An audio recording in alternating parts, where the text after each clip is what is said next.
South Carolina is known for its beautiful beaches and historic charm, but hidden beneath the Spanish moss and dense pine forests are dark, unforgiving secrets. Today, we're diving into the 10 most mysterious and disturbing disappearances in South Carolina history. These cases are baffling, terrifying, and completely defy logic. If you love deep dives into the unexplained, please take a second to hit subscribe and give hype points. Now, dim the lights and let's begin.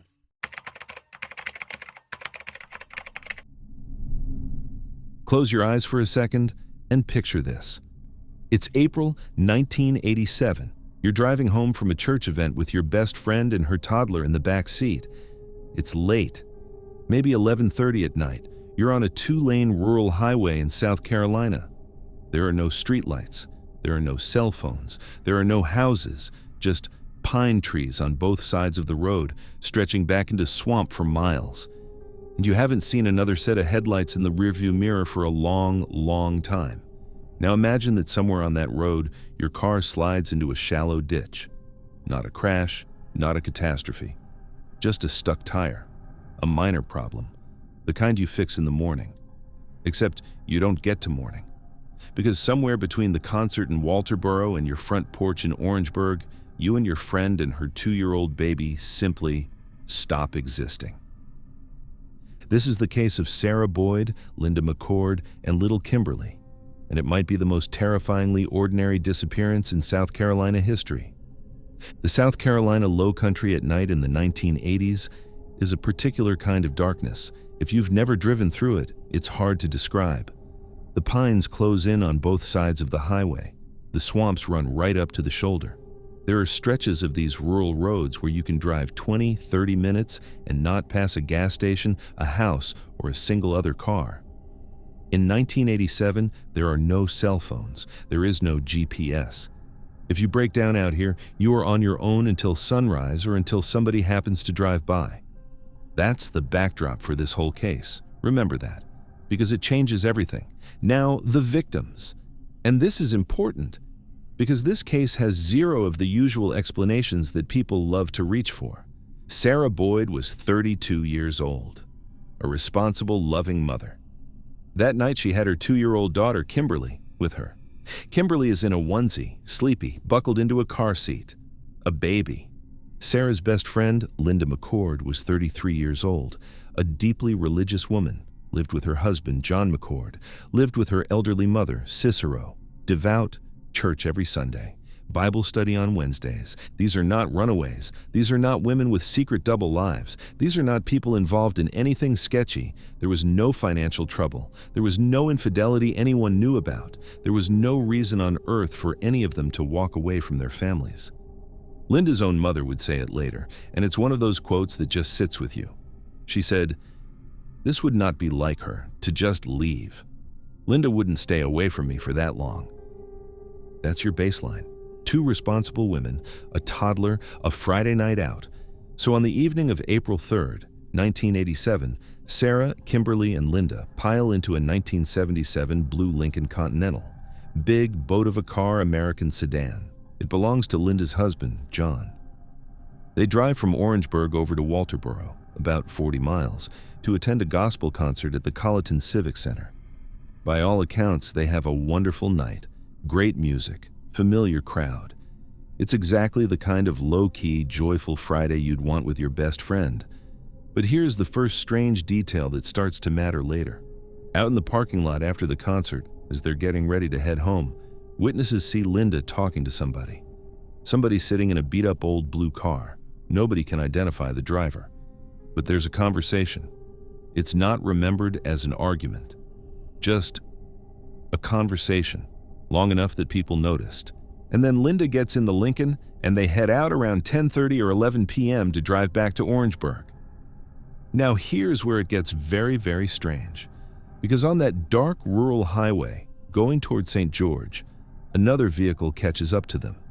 A preacher and his wife, coincidentally driving home from the same concert, later tell police that they saw the blue Lincoln on Highway 15 ahead of them. And behind that Lincoln, tailing it closely, going slow, was another car. A beat-up, old blue car. Same description as the vehicle from the parking lot. That's the last confirmed sighting of Sarah, Linda, and baby Kimberly. Alive. On a dark 2-lane road, being followed. They never make it home. The next morning, when Linda doesn't show up, John McCord calls the sheriff's office and reports her missing. Family panic sets in. Everybody starts calling around. Sarah's husband, Philip Boyd, is out of his mind. There is no answer at anyone's house because there is no one to answer. 2 days go by. 2 whole days. Massive police search, but nothing. And then here's the moment that always makes investigators pause. Because it is Linda's own husband, John McCord, not the police, not a passing driver, not a state trooper, who somehow finds the car. 2 days after the disappearance, on the back roads at Wells Crossroad. That's the intersection of Highway 15 and US 176 in Orangeburg County. There is the blue Lincoln, sitting there, slid partly into a ditch, a minor accident, not a crash, not totaled, just stuck. And here's the scene.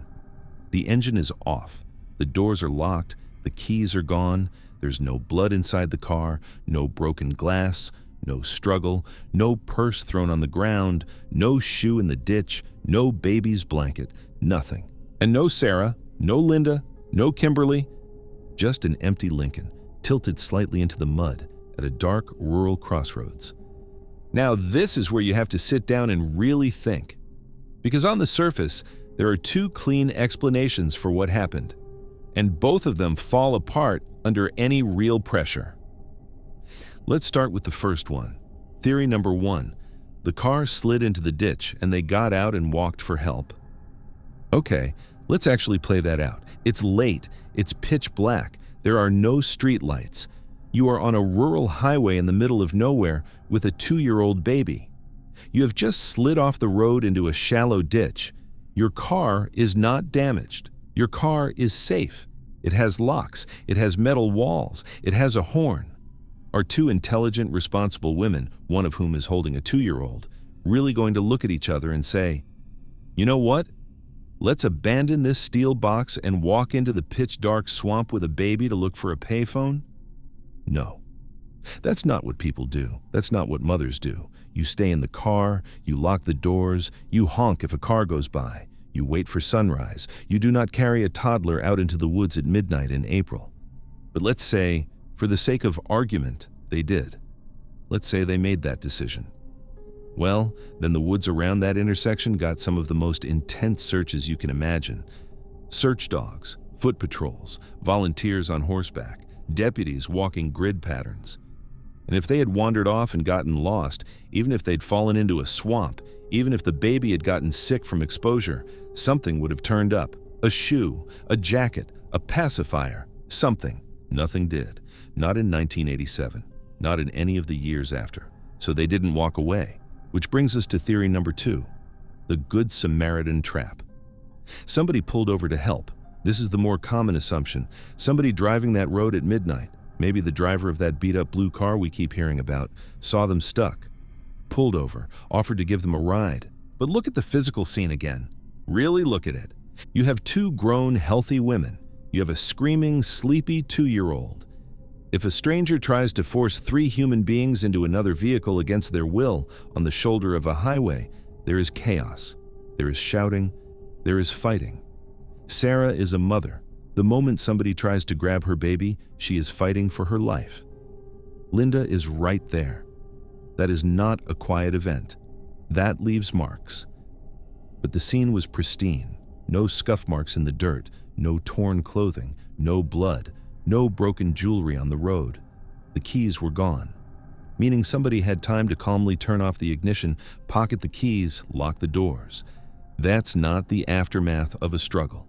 That's the aftermath of somebody who was not in a hurry. So how does one person silently overpower 2 adult women and a toddler on the side of a highway in the pitch dark without leaving one single trace of a fight? The answer that keeps coming back to investigators is uncomfortable. It's the answer that the women didn't fight because they weren't fighting a stranger. They knew whoever pulled up behind them. Which brings us to the third thing that has always bothered people about this case, and I want you to sit with this one for a second. Of all the miles and miles of rural back roads in the South Carolina Lowcountry, of all the intersections, of all the ditches, of all the crossroads between Walterboro and Orangeburg, how is it that Linda's own husband, John McCord, is the one who happens to find that car? 2 days after his wife disappears, before the police get there. He is not out there with a search team. He's not being escorted by deputies. He's driving those back roads on his own, and out of every possible spot the Lincoln could have ended up, he drives straight to it. And then there's what he does next. When police ask him to take a polygraph, a standard request in a missing spouse case, he refuses.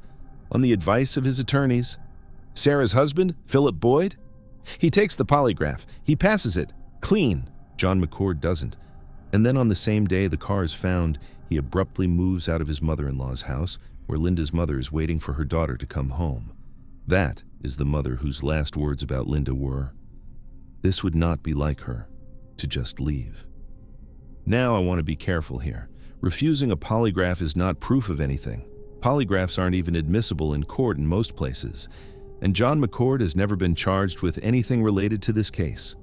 But you can understand why investigators started to look sideways at him. Because when your wife is missing, and you find her car before the police can, and you refuse the polygraph, and you move out of the house on the exact same day, that is a pattern of behavior that raises questions, fair or not. And then, 3 years later, in 1990, something happens that puts the whole case back into a fog. Sarah Boyd's credit card is used at a local mall. The signature is illegible. It doesn't match her handwriting. Somebody, somewhere, was holding on to Sarah's belongings for 3 years, and then decided to try the card, and then vanished again. There have been leads over the decades. In 2020, 33 years after the disappearance, a very specific tip came in claiming the 3 victims were buried under the concrete foundation of a house in Santee, South Carolina. Investigators actually went and dug. For 3 days, they brought in ground-penetrating radar. They excavated. They found nothing. That's how the entire history of this case reads. Massive effort, 0 results, no bodies, no remains, no arrests, no confessions. Just an empty blue Lincoln tilted into a ditch at Wells Crossroad on a dark night in April 1987. A car seat in the back, a locked door, a missing set of keys, Sarah Boyd, Linda McCord, and a 2-year-old baby girl named Kimberly. They were driving home from a gospel concert. They were 40 miles from their front door. They were talking, probably laughing, probably tired, probably ready to get the baby into her crib. And somewhere between the concert and home, on a piece of rural highway that hundreds of other South Carolinians drive every single day without incident, they slid into a shallow ditch. And whoever pulled up behind them, whoever it was, whether they were a stranger or a good Samaritan, or somebody Linda had recognized in a parking lot earlier that night, that person is the last person alive who knows what happened next. And so far, in almost 40 years, that person has not said a single word. 3 people, 1 car, a quiet crossroad, and the South Carolina Lowcountry night that swallowed them whole.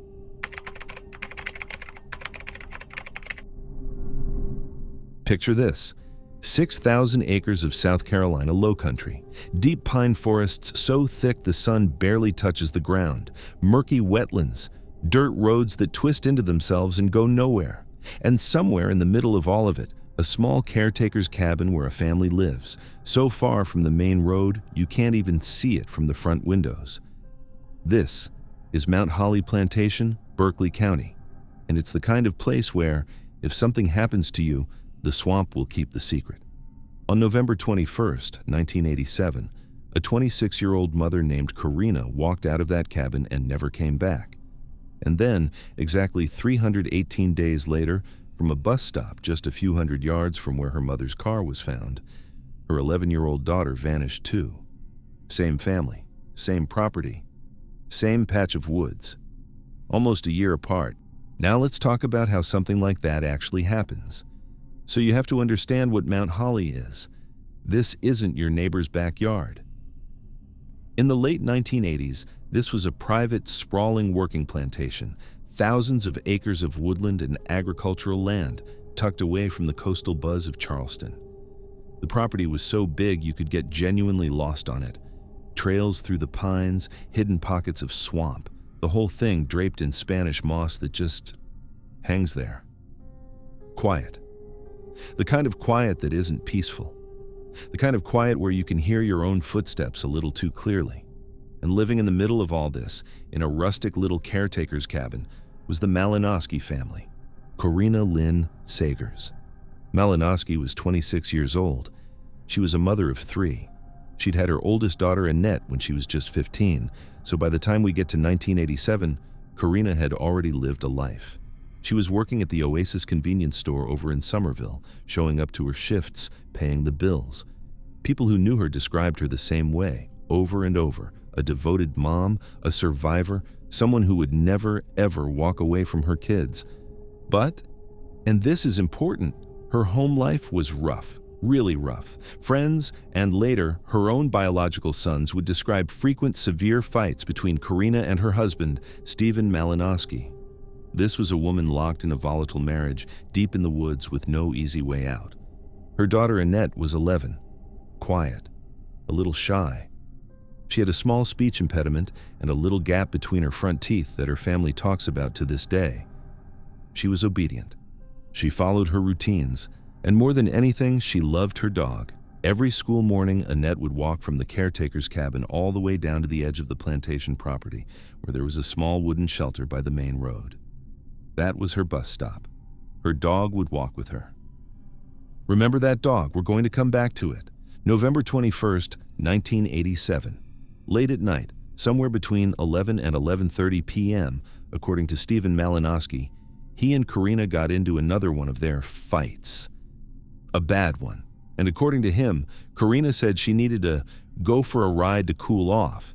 He says she walked out of the cabin, got in her car, and drove away. That's his story. The next morning, Corina doesn't show up for her shift at the Oasis. That's the first red flag, because Corina didn't miss shifts. By that afternoon, her employer starts asking around. And that's when they find the car. It's parked at the front gate of Mount Holly Plantation, locked, untouched, no signs of a struggle, no blood, no forced entry, nothing. Just a car sitting at a gate in the middle of nowhere. Now, this is where things start to feel off. Because Stephen told investigators he watched her drive away. He said he saw her leave. Except, and this is the detail law enforcement kept coming back to, the caretaker's cabin was buried so deep in the woods that you physically could not see the main road or the front gate from inside the house. It wasn't a matter of squinting through the trees. It was geographically impossible. So how did Stephen see something he couldn't have seen? Hold on to that one. Police search the plantation. They search the woods. They search for Corina, and they find nothing. No footprints, no trail, no clothes, no body. 6,000 acres of forest and swamp swallowed her whole. Time passes, months turn into a year. The 2 young sons stay with Stephen in the cabin. Annette, now 11, keeps walking down to that bus stop every morning with her dog. The family's trying to move on. And then, October 4th, 1988 happens. 7 a.m. Annette walks down to the bus stop. She's wearing a red shirt, red pants, and white shoes. Her dog trots alongside her like every other morning.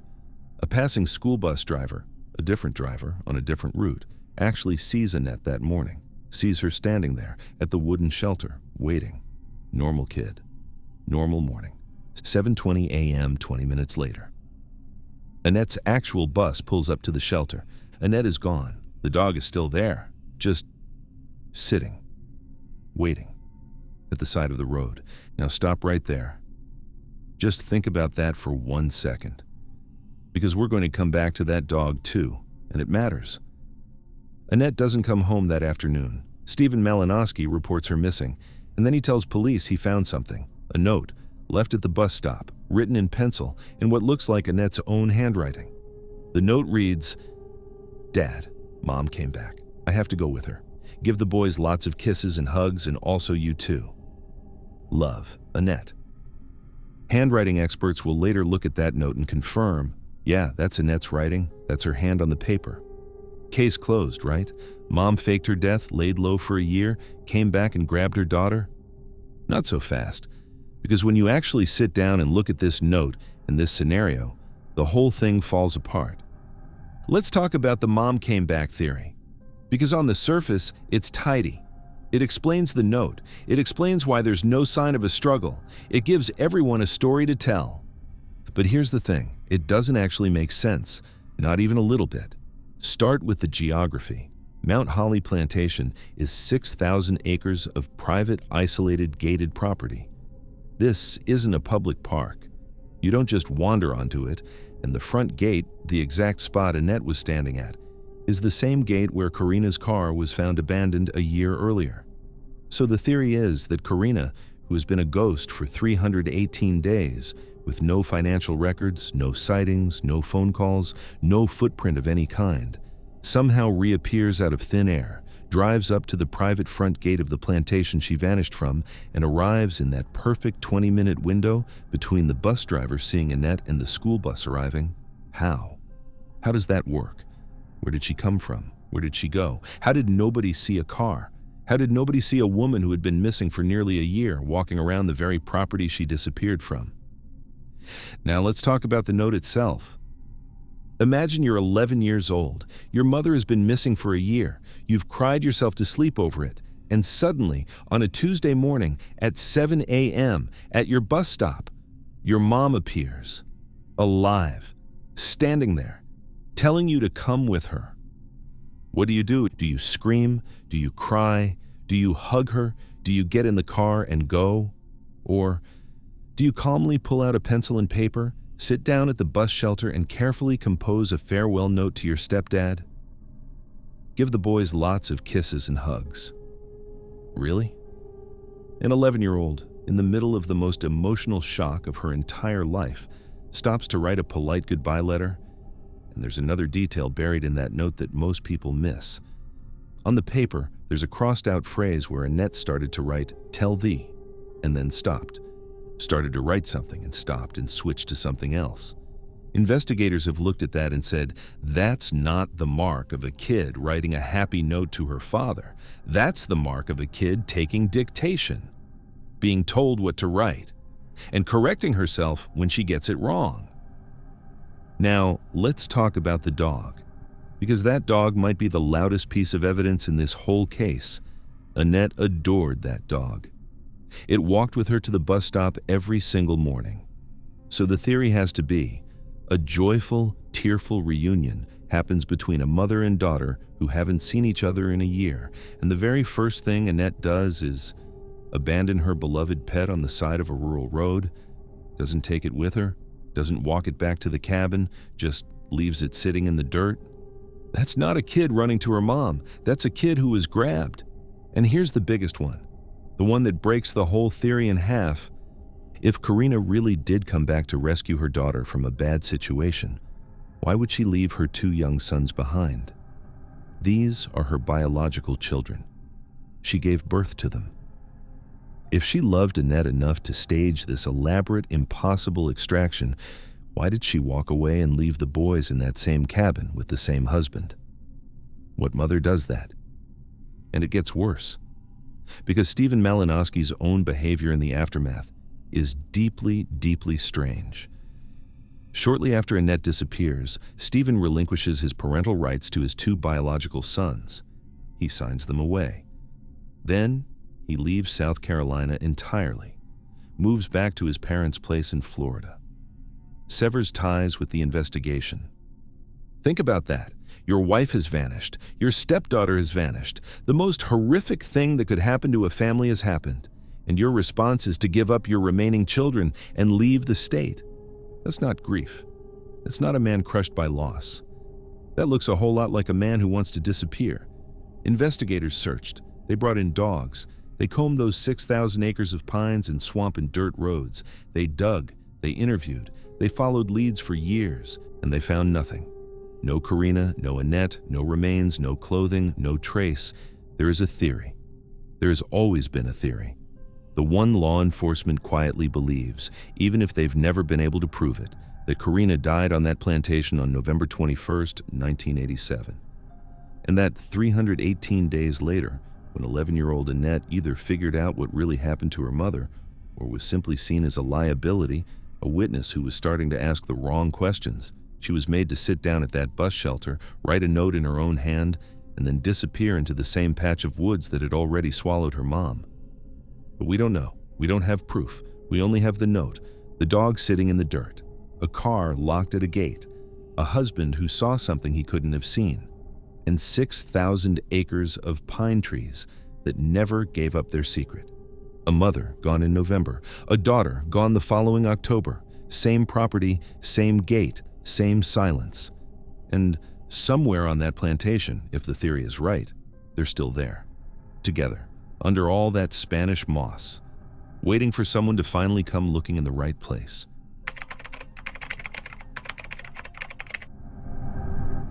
Think about the last time you were in a really big crowd, a concert, a stadium, a packed college bar. Thousands of people pressed shoulder to shoulder, drinks in the air, everybody yelling to be heard over the music. Now imagine, right in the middle of all that chaos, right in the middle of all those thousands of witnesses, a 5-foot-tall, 100-pound woman simply steps outside for 1 second just to see if her friends are on the sidewalk, and she vanishes off the face of the earth. No scream, no struggle, no witness, no security camera footage, no body, nothing. That is exactly what happened in Columbia, South Carolina on the night of September 24th, 1992. And more than 30 years later, the case of Dale Dinwiddie is still the ghost story that Columbia can't shake. You have to understand what that night was. Because Columbia is a college town, it is a University of South Carolina town. And on September 23rd, 1992, U2 rolled into Williams-Brice Stadium with their legendary Zoo TV tour. If you weren't alive for it, just trust me, this was the biggest cultural event that city had seen in years. The Zoo TV tour was a spectacle. Massive video screens, Bono at the height of his powers, 70,000 people packed into the stadium. And when the concert ended, that 70,000 people didn't just go home. A huge chunk of them poured directly into the 5 Points district. 5 Points is Columbia's college nightlife hub. Bars stacked on top of bars, neon signs, streets packed with taxis and pickup trucks and drunk students. On any normal Wednesday night, 5 Points is busy. On the night of a U2 concert, it was a human wave, shoulder to shoulder, wall to wall, bumper to bumper. Everyone was there. Cops working crowd control, bouncers at every door, bartenders slammed, taxi drivers circling for fares. Every window along Hardin Street was full. It was, arguably, one of the most watched, most populated intersections in the entire state of South Carolina at that specific moment in time. And that's where Dale Dinwiddie was. Let me tell you about Dale. She was 23 years old. She had just graduated with a degree in art history from Randolph-Macon Women's College. And she was planning to go to grad school at the University of South Carolina. She had brown eyes, blonde hair, and she was tiny, really tiny, 5 feet even, about 98 pounds soaking wet. The reason to hold that image in your head is that Dale's small size is going to matter later. So is her personality. Because Dale was not the party girl. She was, by every account from her family and her friends, cautious, pragmatic, careful, deeply attached to her parents. She lived nearby. She did not go out alone. She did not go on adventures. She was the kind of young woman who took her medication seriously because she had severe asthma, life-threatening allergies. She carried an inhaler everywhere, everywhere. She never went anywhere without her inhaler because she could actually die without it. Hold on to that too. 11:15 p.m. The U2 concert ends. Dale and a dozen or so friends, a big, happy group, leave the stadium together. The plan is to head to 5 Points and keep the party going. They pick a spot called Jungle Jim's. It's a popular 5 Points nightclub. Loud music, packed dance floor, absolutely wall-to-wall with drunk post-concert college kids. They get inside. And immediately, the crush of people starts to swallow the group. 12 people in a bar that packed? You are not staying in a tight little cluster. You get pulled apart. Somebody goes to the bathroom. Somebody goes to the bar. Somebody sees a friend on the dance floor. Within an hour, Dale's group is scattered across the club. Around 1 a.m., most of the friends start rounding each other up to head home. But nobody can find Dale. They call out, they check the bathroom, they walk the dance floor. She's just not there. And this is where the tragedy of that night really begins. Because instead of panicking, her friends assume something reasonable. They assume Dale grabbed a ride home. Her parents lived nearby. It made sense. So the group leaves. They go home. They go to sleep. Meanwhile, Dale is still inside Jungle Jim's. Around 1:15 a.m., she walks up to the bouncer at the front door. This is our second to last confirmed sighting of her alive. She asks him very calmly if he's seen her friends. He says no. She turns away. She walks back into the bar for a minute, and here's where investigators later found the detail that just about breaks your heart. Because Dale had set her purse down on the bar top. Inside that purse was her ID, her cash, and, critically, her asthma inhaler and her medication. She left the purse there, left it, sitting on the bar. 1:30 a.m. Dale is spotted exiting Jungle Jim's, alone. She's wearing a forest green pullover and a blue LL Bean jacket. She turns and starts walking north on Hardin Street toward the intersection with Green Street. It's a well-lit intersection. There are still people everywhere, cabs, foot traffic, post-concert stragglers. She takes a few steps into that crowd.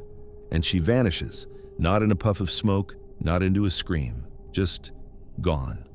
From that block, from that city, from the entire world. The next morning, her father wakes up around 6:15 a.m. He notices the lights are on in Dale's bedroom, the radio's playing, but her bed hasn't been slept in.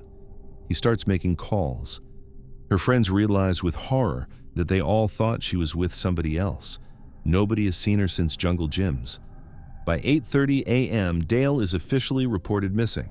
The search that follows is one of the largest in Colombia's history. Her face goes up on billboards across South Carolina.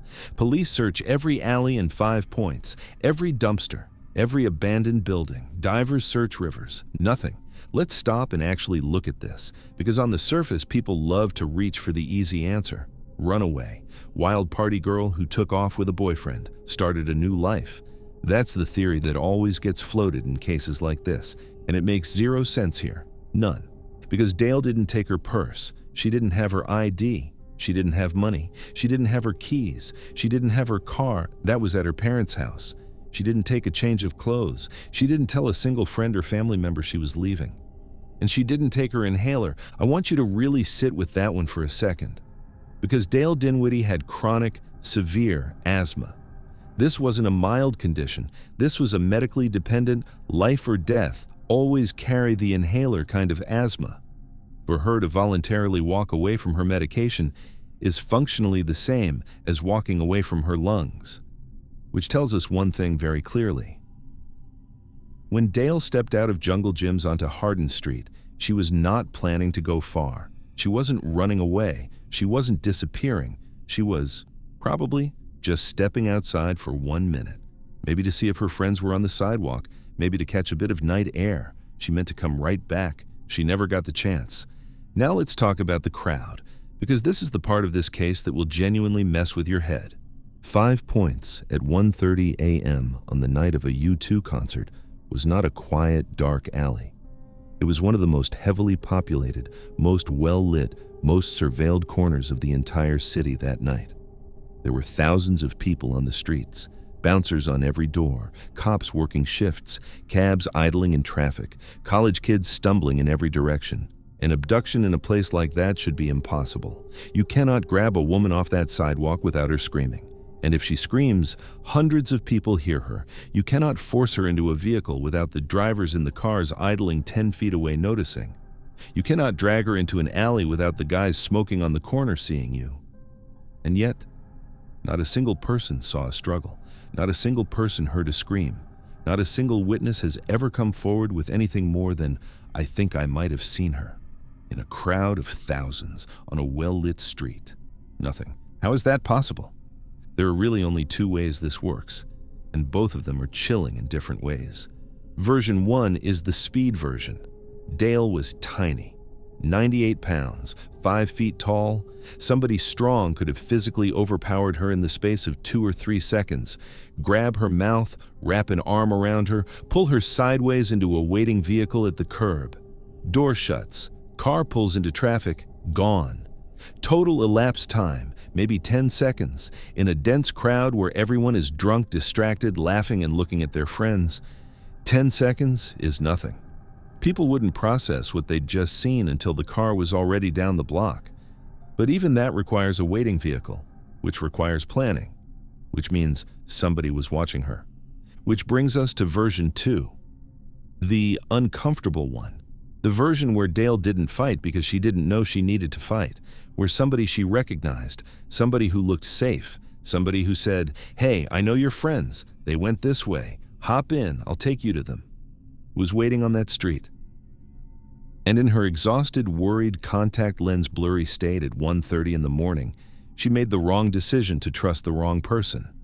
That's the version that keeps people up at night, because it means the person who did this walked among the thousands of people in 5 Points that night, blended in perfectly, and disappeared just as invisibly as Dale did. Over the years, wild theories have swirled. There was one dark rumor about a botched murder for hire. Supposedly, a hitman had been paid to abduct a specific blonde, 5-foot-tall woman who frequented 5 Points and grabbed Dale by mistake because they looked nearly identical. Investigators actually took the theory seriously, but when they crunched the timeline, it fell apart.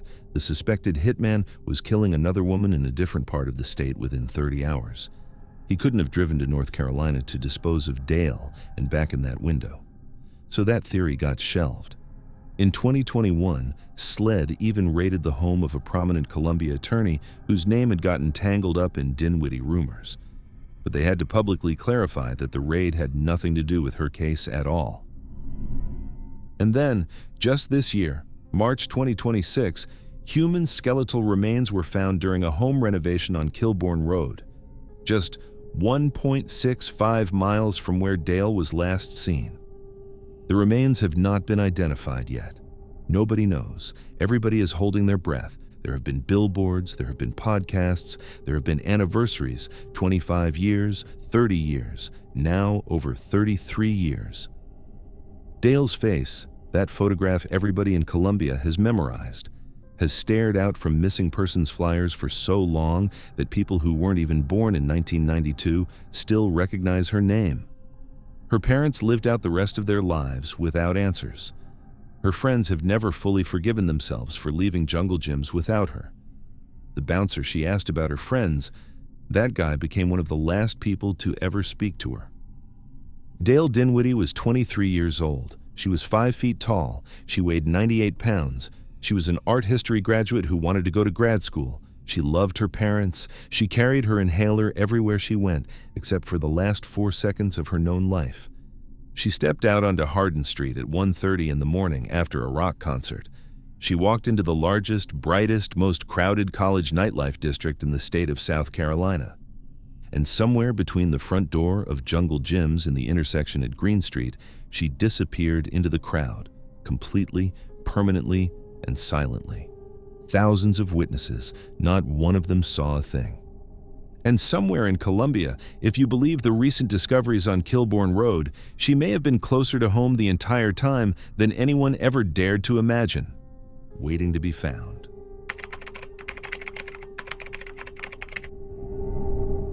Picture the most ordinary Saturday morning you can imagine. You feel awful. You went to work but had to leave early because you're dizzy and lightheaded and your blood pressure won't behave. Your husband picks you up. He brings you home. You change into pajamas. You lie down on the couch. He makes you soup. And then he tells you he's going to take the kids out for a little while so you can rest. And you say, okay, and you close your eyes. 2 hours later, your husband and your 2 boys come home. The front door is locked. They fumble to get inside. And when they finally do, you're gone. Your purse is on the counter. Your cell phone is on the counter. Your keys are on the counter. Your car is in the driveway. And on the kitchen counter, in your own handwriting, is a note that says, "Went for a walk. Be back soon. Love you." You are 37 years old. You are a nurse. You are a mother of 3. and you have just walked off the face of the earth. This is the case of Tammy Kingery, and more than a decade later, nobody has come close to explaining what actually happened inside that house. Edgefield County, South Carolina, September 2014. If you have never been to that part of the state, it is a specific kind of rural. This isn't little towns and cornfields. This is deep south, massive lots, homes tucked back off two-lane country roads, and most importantly, thousands of acres of hostile, thick, briar-choked southern timberland. The kind of woods where if you walk in 10 feet off the road, you are gone. You can't see out. Nobody can see in. That's the neighborhood the Kingery family lives in. A big property, trees on all sides, no sidewalks, no neighbors within earshot. And Tammy Kingery is not the kind of woman who walks into those woods for fun. Let me tell you about Tammy. She is 37. She's a nurse at a local nursing home. She has 3 kids. She is by every account extremely responsible. The kind of caregiver you trust because it is literally her job to keep other human beings alive. She has a strict routine, and she is glued to her cell phone. Her family will later tell you that Tammy never goes anywhere without her phone. It's practically welded to her hip. She communicates almost entirely by text message. She does not leave handwritten notes. That is not who she is. She also hates walking in the heat. She specifically hates the woods behind her house, those hostile, briar-filled, snake-infested southern woods. She avoids them. That's the baseline you need to hold in your head. But here's the other thing, and this is where the case starts to feel very complicated very quickly. Tammy was not doing great mentally. She had a documented history of severe clinical depression and had experienced deep mental health crises in the past. Her marriage to her husband, Park, was strained. Family members knew things weren't good, and in the weeks leading up to September 20th, something was physically wrong with her. She was having severe night sweats. She was so agitated at work that she was checking her own blood pressure multiple times a shift. Something was breaking. Which brings us to that morning, 7 a.m., September 20th, 2014. Tammy shows up for her nursing shift. Co-workers immediately notice something is off. She's snapping at people. She's raising her voice, which is not like her. She takes her own blood pressure 4 separate times, 8:30 a.m. She calls her husband. She tells him she's too lightheaded to drive. She can't finish her shift. He needs to come get her. Park drives over, picks her up. Her personal car stays in the nursing home parking lot. He brings her home. She changes into pajamas. He gets her set up on the couch. Around 10 a.m., he leaves the house with their 2 boys to run errands. He's on security cameras at multiple stores. His alibi checks out. That part matters. Somewhere between 10:15 and 10:30 a.m., Park comes back home. He immediately notices something is wrong. The family dog is locked outside. The front door is locked. He gets inside, and Tammy is gone. But everything else is there. Her purse, her wallet, her cell phone, her keys, all sitting on the counter like she just evaporated. And there, on the counter, is the note. Went for a walk. Be back soon. Love you. He calls out for her. Nothing. He walks the property. Nothing. He drives back down the route to her workplace, thinking maybe she felt better and tried to walk toward her car. Nothing.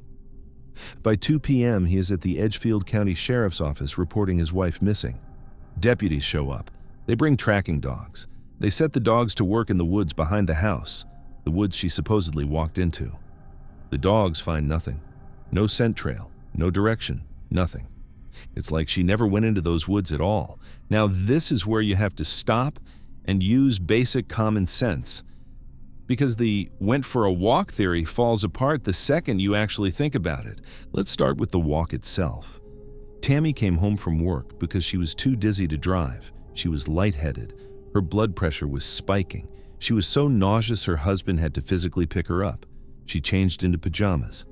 Pajamas. She was, for all intents and purposes, going to bed.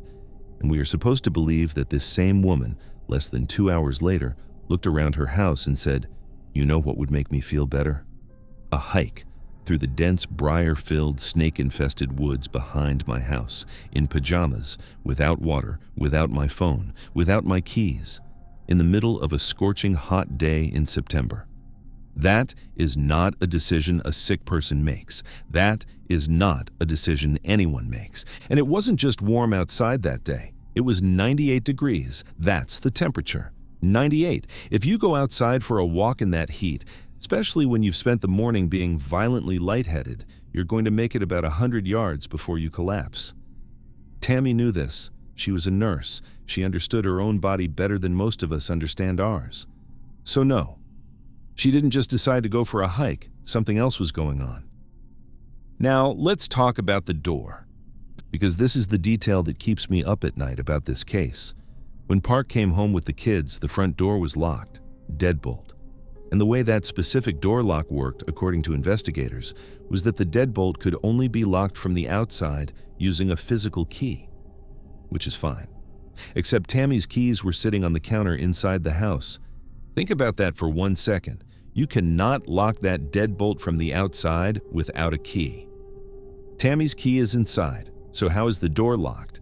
Either somebody else has a copy of that key, or somebody was inside the house with Tammy's key, locked the door as they left with her, and dropped the key back inside somehow. Neither of those explanations is casual. Neither of them is a woman going for a walk. Both of them mean somebody else was involved in what happened at that house that morning.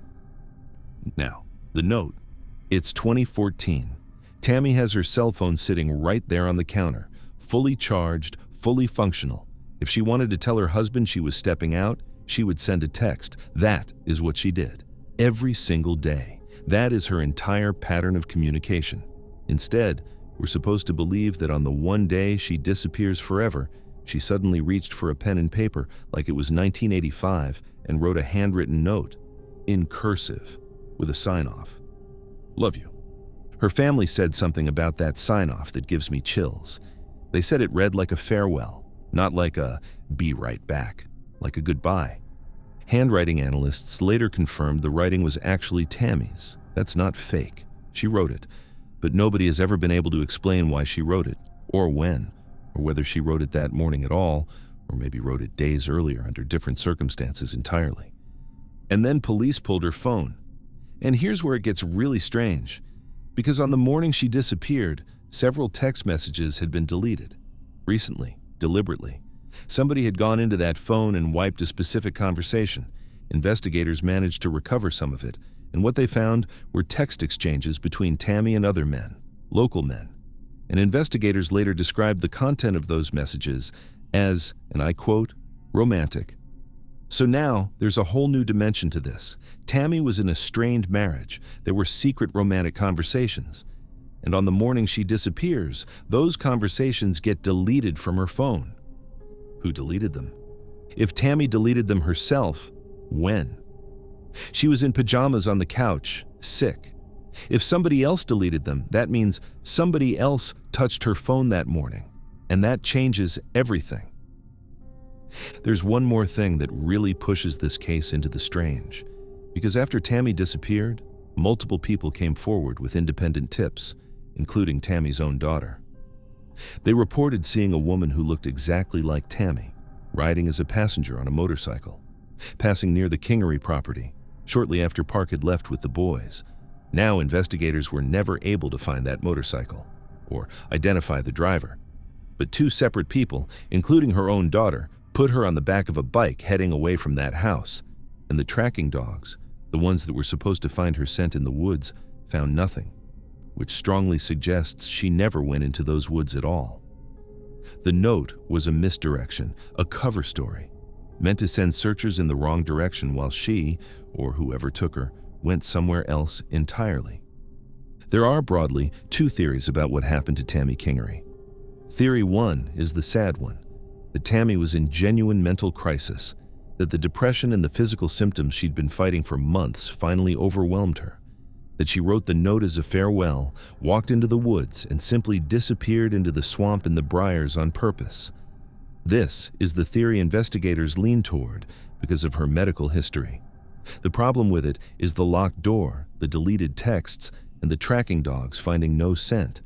People walking away in a state of personal crisis don't typically stop to lock deadbolts behind them with a key they didn't bring. Theory two is the darker one. That Tammy left that house voluntarily with somebody else, one of those men she was texting, and that either something went catastrophically wrong during that meeting or she chose that day to disappear from a life she couldn't stand anymore. That version fits the motorcycle sightings, it fits the deleted texts, it fits her willingness to leave the phone behind, because the phone was full of evidence she didn't want anybody finding. And then there is the version nobody says out loud, but everybody in Edgefield County has whispered about. The one where somebody who had access to that house, who had a copy of that key, was inside that morning while Park was out. The one where Tammy didn't leave on her own at all. The case became politically charged locally. In 2016, a challenger for county sheriff publicly criticized the incumbent for failing to launch aviation searches during the critical first hours. There were arguments about how the case was handled. Then, years later, Tammy's daughter Caitlin was targeted by an anonymous cyber harasser who seemed to know intimate details about the family.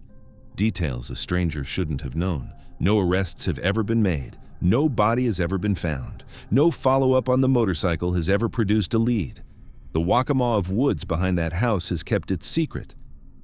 Tammy Kingery was a nurse, a mother, a woman having the worst day of her life. She lay down on her couch to rest. Her husband made her soup and drove her boys to the store. And in the 2 hours she was alone in that house, somebody deleted her text messages, somebody locked her deadbolt from the outside with a key she didn't have on her, and somebody, either Tammy herself or somebody else, wrote a farewell note that sent the whole world looking in the wrong direction. She is still out there, or she isn't, and nobody knows which. A sick day, a soup on the stove, a locked front door, and 37 years of a life gone in the 2 quietest hours of an ordinary Saturday morning.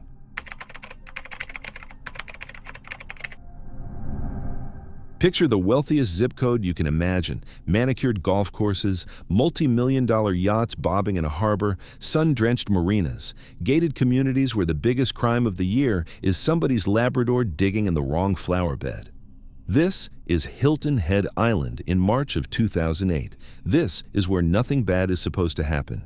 And yet, on a normal Monday afternoon, in a normal office building, in a busy commercial center, 2 of the most successful, sharpest, most alert people on that island walked into a scheduled business meeting with their accountant. And then they simply vanished. No bodies, no blood, no witnesses, just an empty office, 2 abandoned luxury cars scattered across the island, and 1 confused, out-of-shape 54-year-old bookkeeper who would be dead within 8 days. 15 years later, we still don't know how he did it, or if he even did it alone. You have to understand Hilton Head to understand why this case is so bizarre. In 2008, Hilton Head Island was the pinnacle of the South Carolina Lowcountry. This is old money. This is doctors and lawyers and CEOs living on a barrier island where the sidewalks are swept, the palm trees are trimmed, and the police blotter is mostly noise complaints about somebody's karaoke party. Beautiful, quiet, safe. And living right in the middle of all of it were John and Elizabeth Calvert. John Calvert was 47 years old, Georgia Tech grad, meticulous. He owned the Marina Yacht Basin, the Harbortown Marina in Sea Pines, and he managed over 100 rental units on the island. He was the kind of guy who ran his businesses on spreadsheets and clockwork. Detail obsessed. Nothing slipped past him. His wife, Elizabeth Calvert, was 45. And Elizabeth was the sharp one. She was a corporate attorney at Hunter McLean, a prestigious law firm over in Savannah. She specialized in business law, which means she had the exact skill set to look at a spreadsheet, follow the numbers, and figure out if somebody was skimming from an account. And that is exactly what she did. The Calverts lived part-time aboard a 40-foot Hatteras yacht called the Yellow Jacket, a nod to John's Georgia Tech days, moored right there in Harbortown. They had a cat on board named TC. They had an airplane parked at the local airport. They had rental properties, they had a business empire, and crucially, they had a very trusted accountant handling all of it, a guy named Dennis Gerwing. Dennis Gerwing was 54. He was the chief financial officer of a company called the Club Group, which managed the Calverts' finances. He was a fixture. He was trusted. He was, on the surface, one of the reliable pillars of the local business community. He was also, as it turns out, stealing. By early 2008, Elizabeth Calvert, the sharp corporate attorney, starts noticing things. Numbers that don't add up, money that should be in one column but isn't. At first, she thinks she spotted maybe $100,000 missing. The real number, as investigators would later discover, was closer to $2.2 million. Now, stop and think about who Dennis Gerwing was dealing with. He wasn't ripping off some absent-minded retiree. He was stealing from the one couple on that island most likely to catch him. John's obsessive with detail. Elizabeth's a forensic-level attorney. This was the worst possible target he could have picked. And they caught him. The Calverts arrange a meeting. March 3rd, 2008. A Monday. The location: Gerwing's office at Sea Pines Center. The agenda: confront him about the missing money, formally sever the business relationship, basically end his career. Here is where the timeline gets very, very strange. That same morning, hours before the meeting, Dennis Gerwing goes to a local hardware store, and he buys 3 heavy-duty 9x12 drop cloths. Now, this is a guy who is not doing any construction projects. He is not painting a room. He has no landscaping job, just an accountant walking into a hardware store on the morning of a very tense business meeting, buying 3 large tarps. He also turns off his cell phone. Completely. Dark. 5:30 p.m. John and Elizabeth Calvert arrive at Sea Pines Center for the meeting. They are seen going in, alive, calm, ready to have a very hard conversation. They are never seen alive again. That's it. That's the moment they disappear. From a professional office building, in a bustling commercial center, on the wealthiest island in South Carolina. Now, watch what Dennis Gerwing does next. A few hours after the meeting, Gerwing walks into a CVS pharmacy, and he buys latex gloves and bandages, because there is a fresh bleeding laceration on his right hand. Then, and only then, does he turn his cell phone back on. It had been off for 11 hours. Over the next few days, the Calverts' cars turn up scattered around the island. Their Mercedes is found abandoned in a parking lot 6 miles from the marina, just sitting there, untouched. No forensic evidence, no clues, nothing. And back on their yacht, their cat TC is starving, waiting for owners who are never coming home. Police zero in on Gerwing almost immediately. He's the obvious suspect.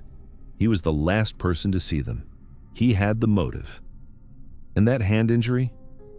Investigators identified it as something called a slide bite, a very specific cut that happens when the slide of a semi-automatic pistol comes back too fast and shreds the webbing of your hand because you were holding the gun wrong. In other words, the injury of a man who is not used to shooting guns, firing a gun. They search his house. They find an empty gun holster. The gun that fits that holster? A .22 caliber Beretta. It's missing. The 3 drop cloths from that morning? Also missing. The police start closing in. They interview him. He's cagey. He's evasive. They can't quite prove it yet, but they're days away from an arrest. They never get there. Because 8 days after the Calverts vanished, Dennis Gerwing was found dead in his home. He had taken his own life, deliberately removing himself from the picture before authorities could make an arrest. And that should have been the end of the story. Confession, closure, case closed. Except it wasn't. Not even close. Because when you sit down and actually look at the lone accountant did it all theory, it collapses under its own weight. Let's start with the physical logistics. Just think about who we're dealing with. Dennis Gerwing was 54 years old. He was an accountant. He was, by every account, out of shape. Not a fighter, not an athlete, not somebody with any physical prowess whatsoever. He was a numbers guy in a swivel chair. John Calvert was 47 and fit. Elizabeth Calvert was 45, sharp as a razor, and this is the key part, she knew exactly what was about to happen at that meeting. She was walking in to accuse him of stealing $2.2 million. She was not going to be relaxed. She was not going to be off guard. She was, in every possible sense, on high alert. So the theory is that this middle-aged, out-of-shape accountant somehow overpowered both of them. In a professional office building, in the middle of a busy commercial center, in the early evening when other businesses were still open, without anybody hearing a shout, without anybody hearing a gunshot, without anybody hearing a chair fall over, without a single witness noticing anything strange at all. How? How does that work? How does one guy do that? And even if you grant him that, even if you say, okay, somehow he managed to catch them off guard, fire the gun, and drop them both quickly, you now have a much bigger problem. Because now you have 2 dead adults inside an office building. Let's talk about the cleanup. 2 bodies. 2 fit adults. In a busy commercial center. In the evening. And the theory is that Dennis Gerwing, the out-of-shape accountant, wrapped them in his 3 drop cloths, dragged them out of the building, loaded them into a vehicle, moved that vehicle to a disposal site, disposed of the bodies so thoroughly that nothing has ever surfaced, then came back and moved the Calvert's Mercedes 6 miles across the island to stash it in a parking lot? All of that, by himself, in one night, without leaving a single drop of blood in his office, without a single security camera catching him, without one person in a nearby shop or restaurant noticing a middle-aged man struggling with something enormously heavy in the parking lot. I don't buy it. I don't think anybody who has looked at this case buys it. The math doesn't work, the physics doesn't work, the timing doesn't work. Which brings us to the most baffling piece of the entire case: the note. When Dennis Gerwing killed himself, he did not leave a normal, neatly typed final letter. He wrote 2 notes, one on a piece of paper, and one, and this is where it gets truly strange, was left scribbled directly onto a bedsheet in a deeply erratic, improvised fashion. And in these notes, he confessed. But he only confessed to part of it. He wrote, and I'm paraphrasing here, "I have acted completely alone in all actions committed." And he admitted to the embezzlement. He admitted to the stealing. He said he was taking himself out of the game.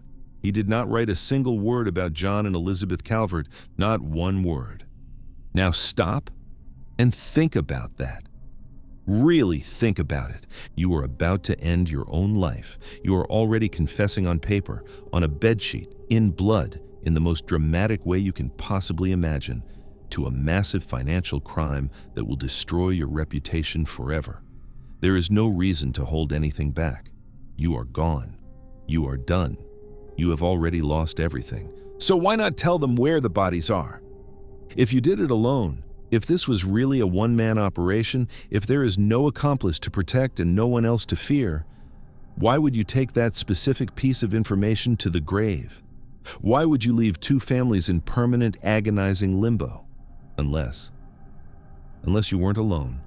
Unless someone else was still out there and the location of those bodies would lead directly back to them. And so the note has to be careful.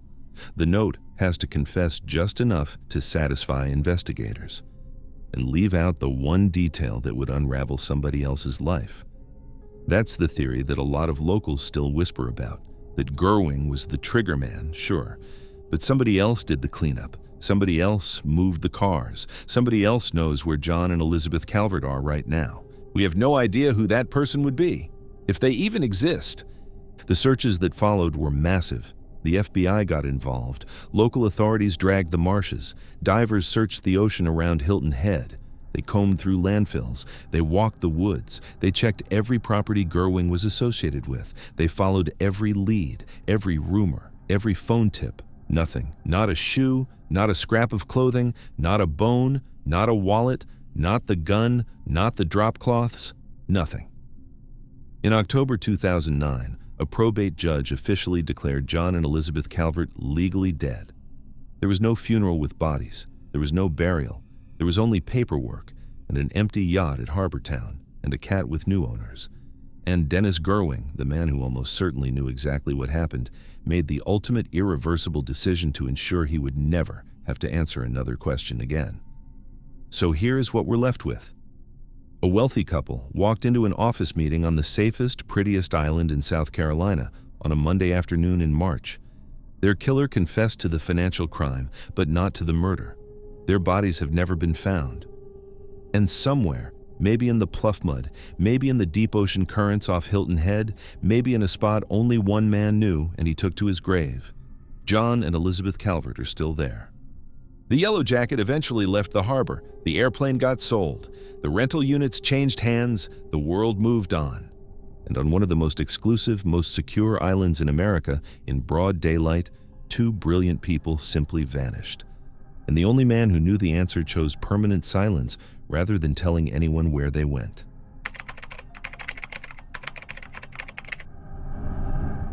Imagine for a second that your best friend goes missing. You're panicking. You're texting them nonstop. You're calling their mom. You're driving to their apartment at midnight. And then, days later, they suddenly post on Facebook. "Hey guys, sorry, we just needed to get away. We're good. We got married. We bought a house." Pictures and everything. Sounds like a relief, right? Mystery solved. They just wanted a fresh start. Except they didn't. They never wrote a single one of those posts. One of them was already dead. The other was held captive inside a locked metal shipping container, trapped in the pitch dark, in the middle of a 95-acre property in the South Carolina woods. And the man typing those cheerful little updates, he was the one holding the key. This is the story of Kala Brown and Charlie Carver, and it is one of the most chilling cases of digital deception you will ever hear. Anderson, South Carolina. Late August 2016. If you've ever been in the South at the end of summer, you know exactly what this feels like. The air is thick, the heat sticks to your skin, cicadas are screaming in the trees, and in a completely unremarkable apartment complex in Anderson, a couple is settling into their new life together. Kala Brown was 30 years old, bright, social, deeply loved by her friends. She worked cleaning houses for local real estate agents to make extra cash. It was flexible work, it paid the bills, and it let her spend time with the love of her life, a tiny Pomeranian named Romeo. Everyone who knew Kayla knew about Romeo. That dog was her baby. If you saw Kayla, you saw the dog. She talked about him constantly, fed him by hand, slept with him.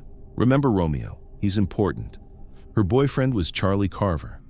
Charlie was 32, a printer operator at a local business, and by every single account you can find, he was one of the gentlest guys in Anderson. His own father described him as the kind of guy who would give you the shirt off his back.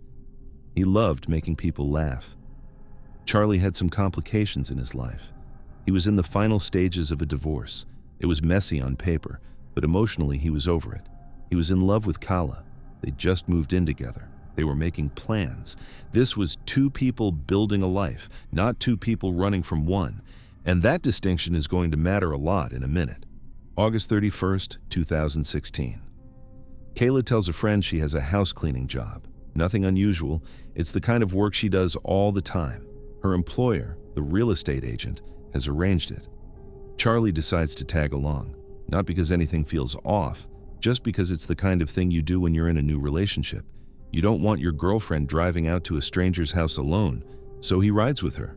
They leave the apartment. And that is the last moment they exist as free people. Their phones go dark. No texts, no calls, no social media, nothing. At first, friends assume they're busy, but by the next day, the silence is deafening. Kayla's friends and family drive to the apartment. The door is unlocked. That's the first weird thing. They walk inside, and immediately they know something is very, very wrong. Kala's prescription glasses are sitting on the counter. Her contact lenses are in the bathroom. Her prescription medication is on the shelf. Her purse is there. And somewhere in the apartment, they hear a whimper.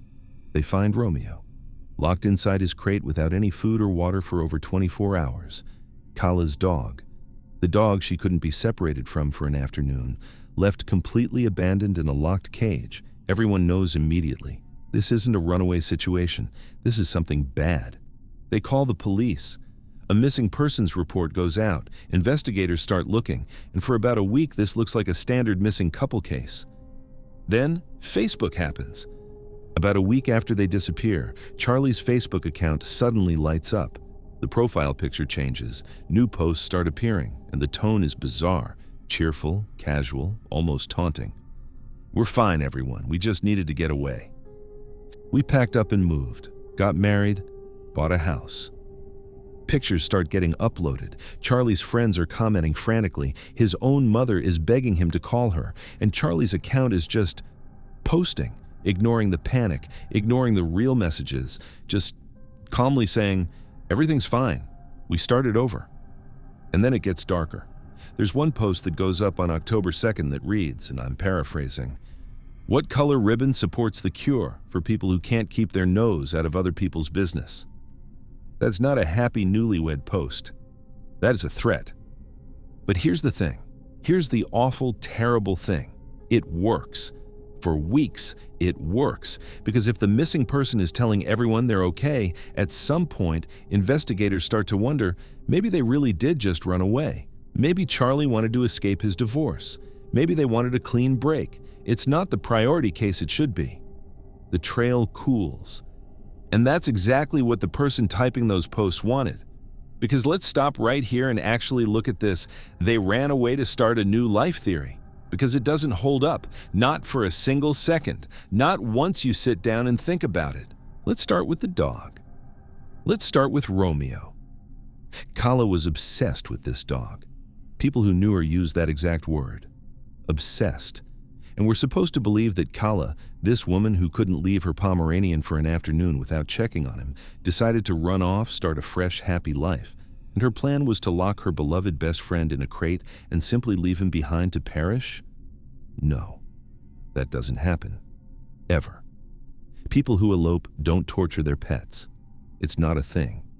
If Kala had actually planned to leave, she would have taken Romeo, dropped him at a friend's, dropped him at her mom's, dropped him at a shelter, anything. She would not have left him crated up to die. Now, let's talk about the glasses and the contacts. Kala was practically blind without corrective lenses. We're not talking about mild vision problems. We're talking about someone who literally cannot function in the world without either her glasses or her contacts on her face. Both were left behind. Both.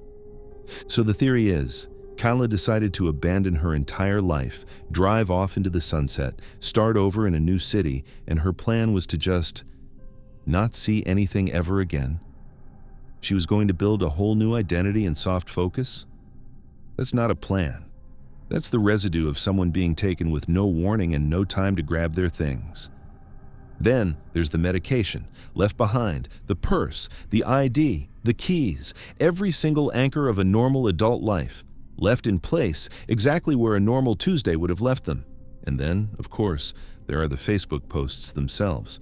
Anyone who knew Charlie will tell you the same thing. Those posts did not sound like him.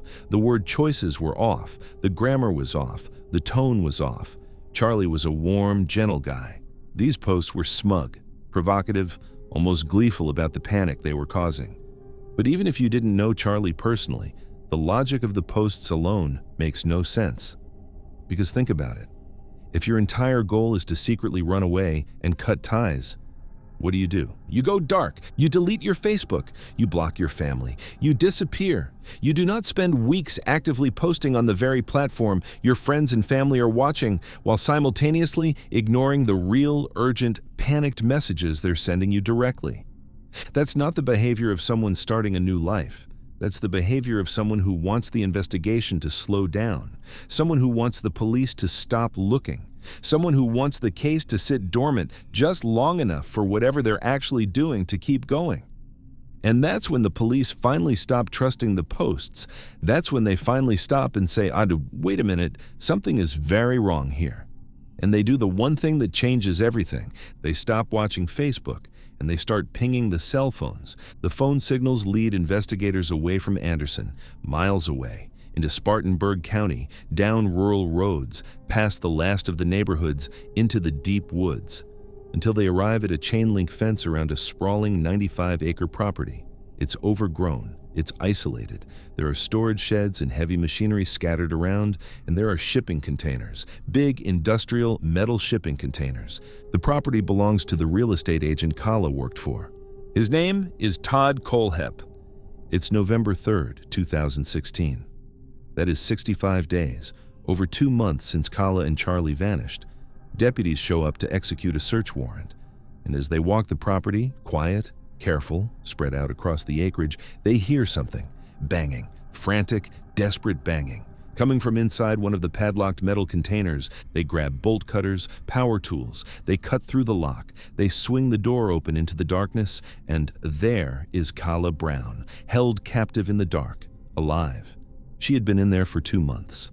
In the pitch black, in a metal box in the South Carolina heat, padlocked inside that metal box in the South Carolina heat, restrained so securely against the wall that she couldn't even move across the floor. And the first thing she tells them, the very first thing, is what happened to Charlie. Charlie had been shot 3 times in the chest on the very first day, August 31st. He was gone within minutes of arriving at that property. Charlie never ran away with Kayla. Charlie never posted a single word on Facebook. Charlie never bought a house. Charlie never got married. Charlie died on day 1 in front of the woman he loved. Every single post, every single cheerful update, every taunting comment, every "we're doing great." It was all Todd Kohlhepp, logged into a dead man's account, typing on Charlie's phone, reading the panicked messages from Charlie's mother, and laughing.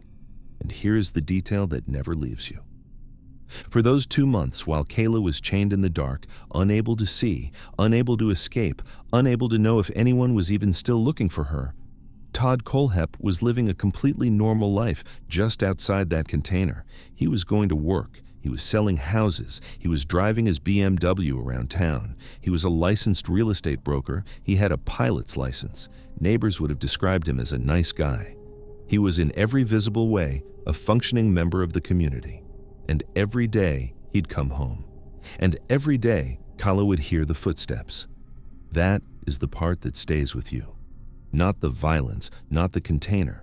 The knowledge that the whole time she was screaming into that metal box, the man with the key was outside, going about his day, posting on Facebook in her boyfriend's voice, telling the world she was fine. Kala survived. She got out. She lived to tell her story, and she has with more courage than most of us could ever imagine. But the case leaves you with one uncomfortable thought that just sits there. If those deputies hadn't shown up on that specific day, if they hadn't heard the banging, if they'd looked at the wrong container first or walked past it too fast, how much longer would the Facebook posts have kept coming? And how many people, scrolling through their feed, would have kept believing them?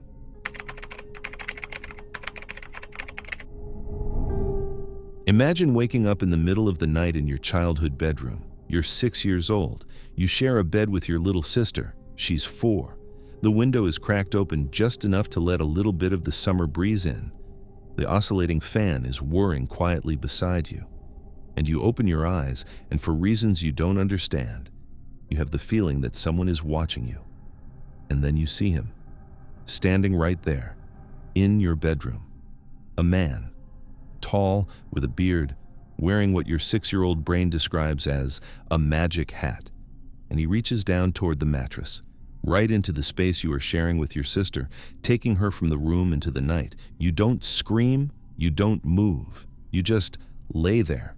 And your brain, which is not equipped to handle any of this, decides the only thing it can decide. It decides this must be a nightmare, so you close your eyes and you go back to sleep.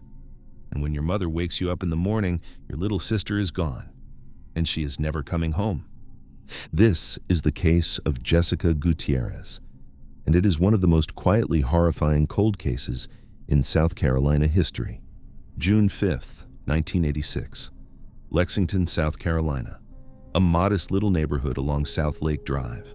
Small homes tucked close together, the kind of neighborhood where everyone knows everyone's kids, where you sleep with the windows cracked open because the AC bill in a South Carolina summer is brutal, and because nothing bad happens on this street.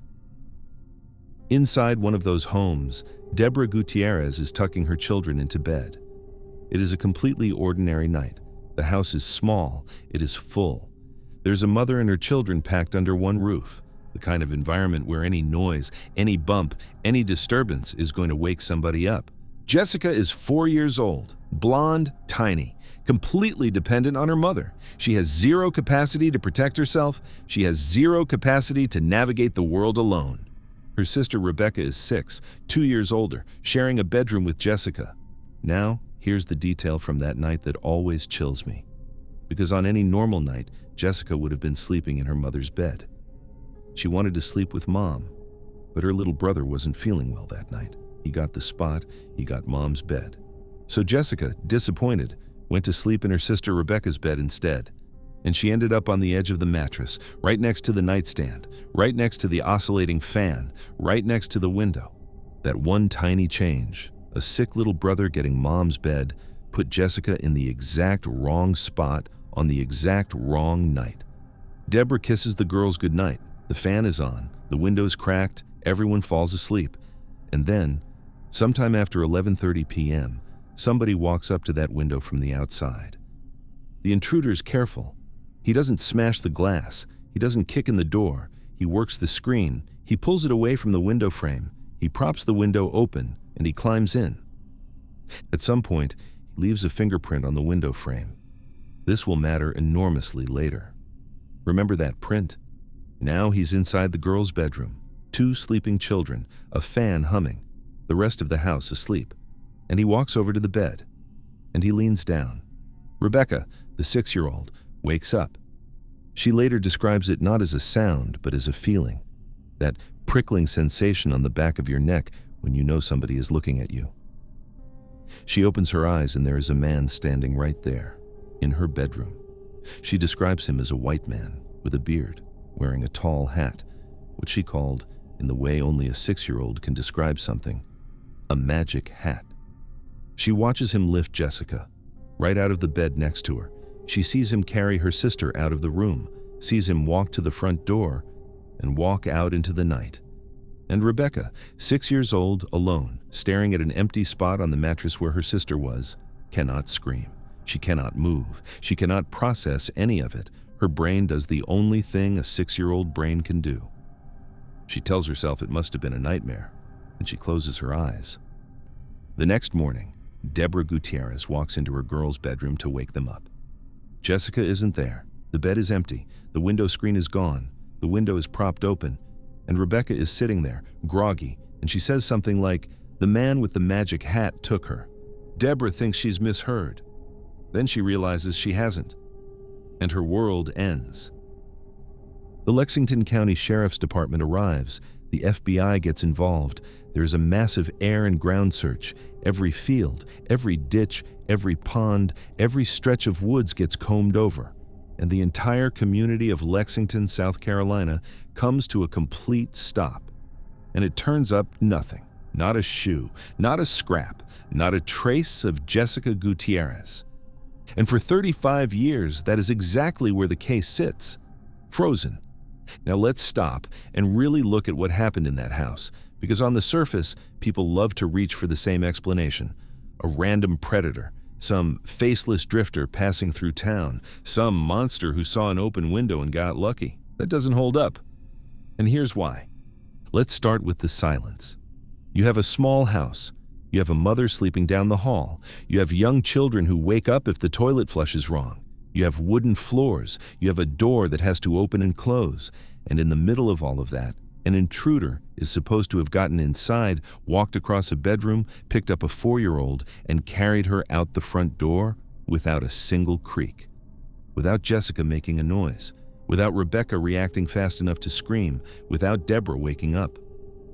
Rebecca later described the silence in that room as so total that she could hear her own heartbeat pounding in her ears. That's how quiet it was. That is not a random opportunist bumbling through a house. Random opportunists are loud, they panic, kids scream. Parents wake up. It goes wrong quickly. Whoever came into that house that night knew what he was doing. He was calm, he was practiced, or, and this is the darker version, he knew the house. He knew exactly which window belonged to the girls' room. He knew which side of the house Deborah slept on. He knew the layout of the front door. He knew how to move through that space without hitting a squeaky floorboard. Which brings us to the second thing, the magic hat. Because a 6-year-old in 1986 in South Carolina does not have a huge vocabulary for men's headwear. She doesn't know the word fedora. She doesn't know top hat. She's picking a phrase her tiny brain can grab, and she calls it a magic hat.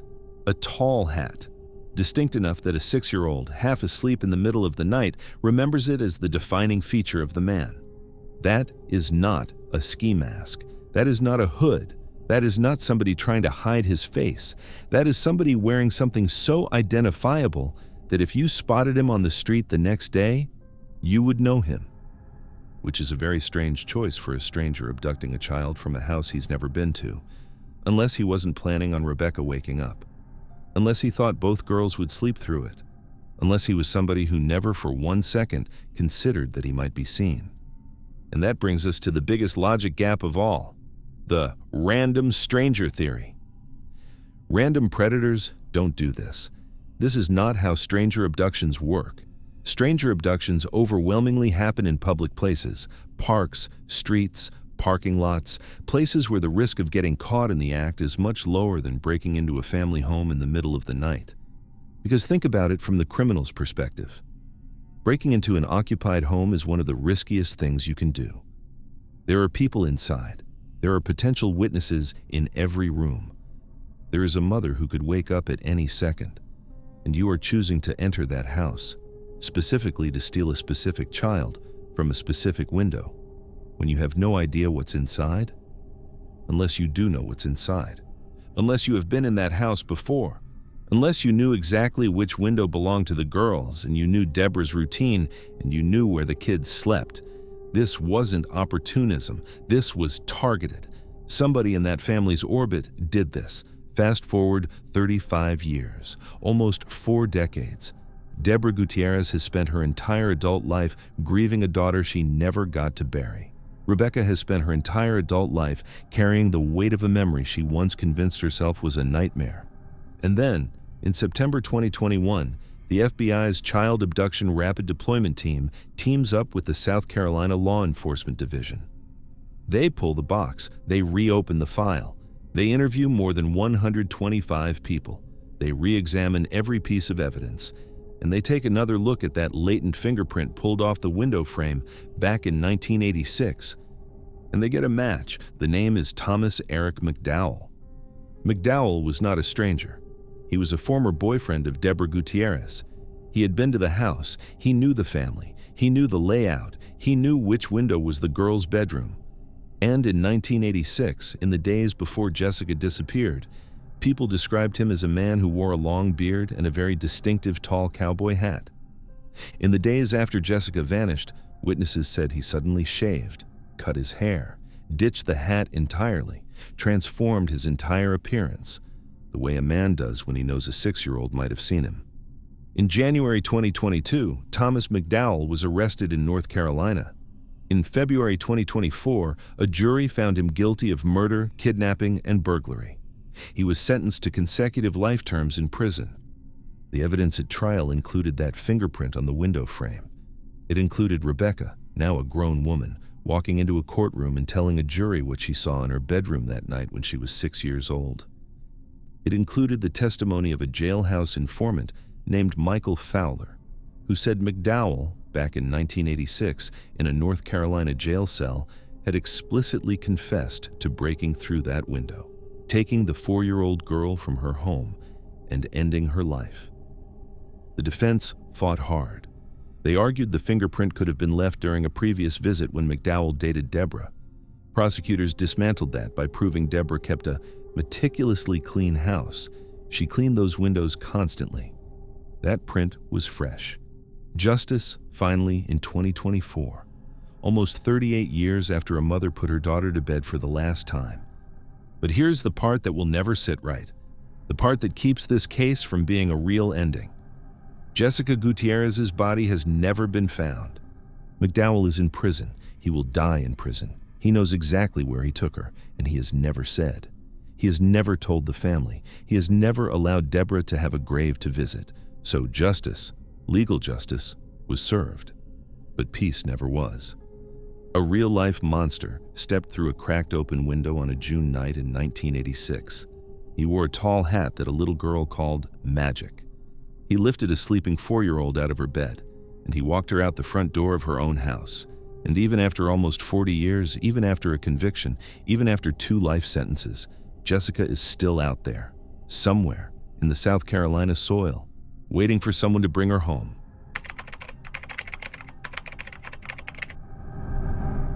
Think about this for a second. Almost every missing person case starts the same way. Somebody notices somebody else is gone, a husband, a wife, a parent, a friend. Somebody sees an empty chair at dinner and panics. Somebody notices the phone hasn't been answered. Somebody sounds the alarm. But there's one type of missing person case that starts differently.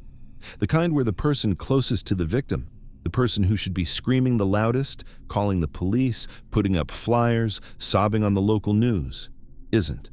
The kind where days go by, then weeks, then almost a month. And the only reason anybody figures out something is wrong is because a grandmother finally does the math and realizes she hasn't laid eyes on the baby in far too long. That is the case of Amir Jennings. He was 18 months old. He loved music. He loved nursery rhymes. He had a little gap in his front teeth. And in November of 2011, in Columbia, South Carolina, he simply stopped existing. And more than a decade later, the only person on earth who knows what actually happened to him has spent every single day refusing to say. Columbia, South Carolina, late fall 2011. On the surface, the setting of this case is disarmingly normal. It isn't a haunted plantation. It isn't a swamp at 3 a.m. It's a young mother and her little boy living in an apartment. That's it. That's the entire environment. Ordinary buildings, ordinary streets, the kind of place where you assume by default that a baby is safe because his mother is right there. Amir Jennings was 18 months old. Think about that age for a second. He wasn't a mystery to anybody. He wasn't a runaway teenager. He was a baby who couldn't tie his own shoes.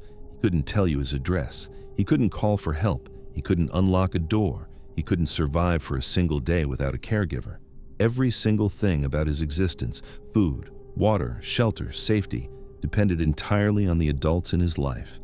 And the adult in his life was his mother, Zena Jennings. Zena was 22. She had been a college student. She'd attended Winthrop University, and by 2011, she was at a local community college in Columbia. She was pregnant with a second child.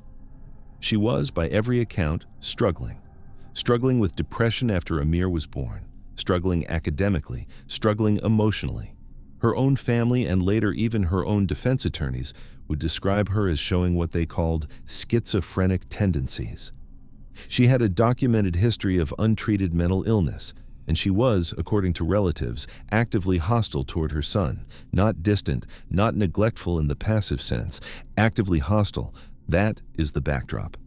That is what was happening in that apartment in November of 2011.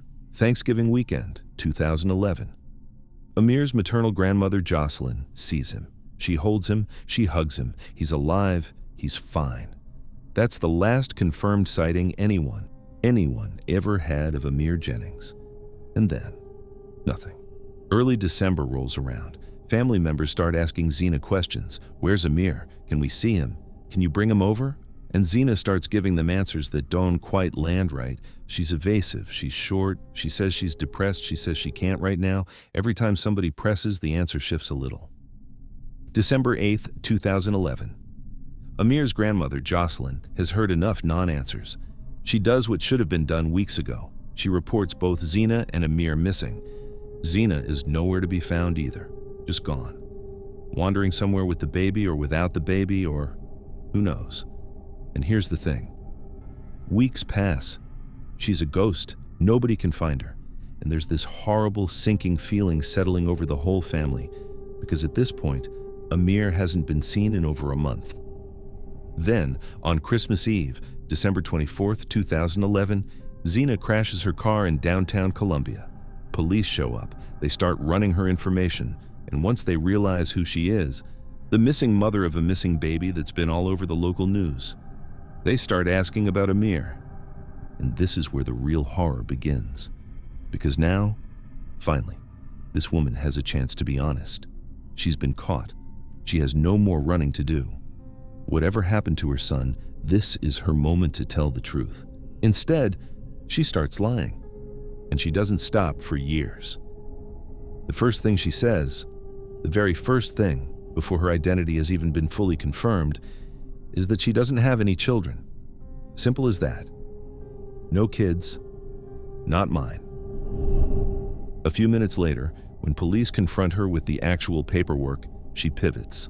Oh, that Amir. Yeah, he's fine. He's with relatives in Atlanta. Police start driving toward Atlanta, chasing that lead. They find nothing. No relatives, no baby, no Amir. They come back to her, and she pivots again. Oh, Atlanta. No, I meant Charlotte. He's with friends in Charlotte. Police start chasing the Charlotte lead. Also nothing. Every story falls apart within hours. Every location she names turns out to be empty. Every person she describes turns out to not exist. She is spinning a web out of nothing, and every time the police pull on a thread, the whole thing collapses. But she just keeps spinning. Eventually, she gets arrested for unlawful conduct toward a child, and by September of 2012, she goes to trial. At the trial, the picture the prosecution paints is devastating. Witnesses describe Zina as openly hostile to Amir. There is bank security camera footage of her going through the drive-thru with an 18-month-old completely unrestrained in the car, bouncing around freely, not in a car seat, treated like a bag of groceries. Witnesses testified about seeing a pattern of severe physical harshness and mistreatment whenever the toddler struggled to speak or behave. One friend testifies that Zina had openly discussed out loud the logistics of getting rid of Amir, selling him, giving him away. One friend testified to witnessing extreme verbal hostility, recounting a moment of rage where Zina made alarming, unspeakable threats about getting rid of the baby while driving, and the physical evidence. When forensic analysts went over Zina's car after the Christmas Eve crash, they found blankets and clothing inside. And when forensic teams tested them, they came back positive for Amir's DNA, specific, disturbing physical evidence indicating trauma had occurred inside that vehicle, and she still won't say where he is. The most chilling moment of the entire trial comes from an interrogation tape the prosecution plays for the jury.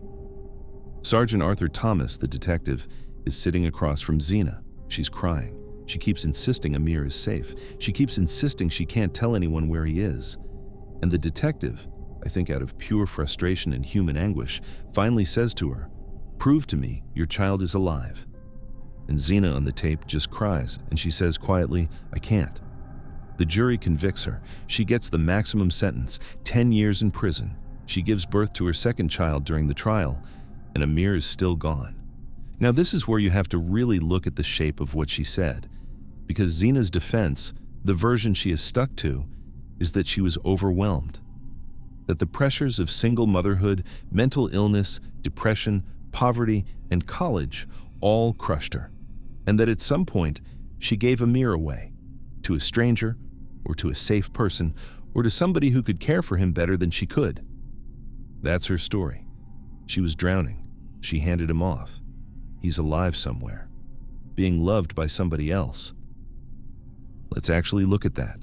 Because if that were true, if that were remotely true, you would expect certain things. You would expect specifics. You would expect a location. You would expect a description. You would expect, at bare minimum, some kind of memory of the moment. Think about it.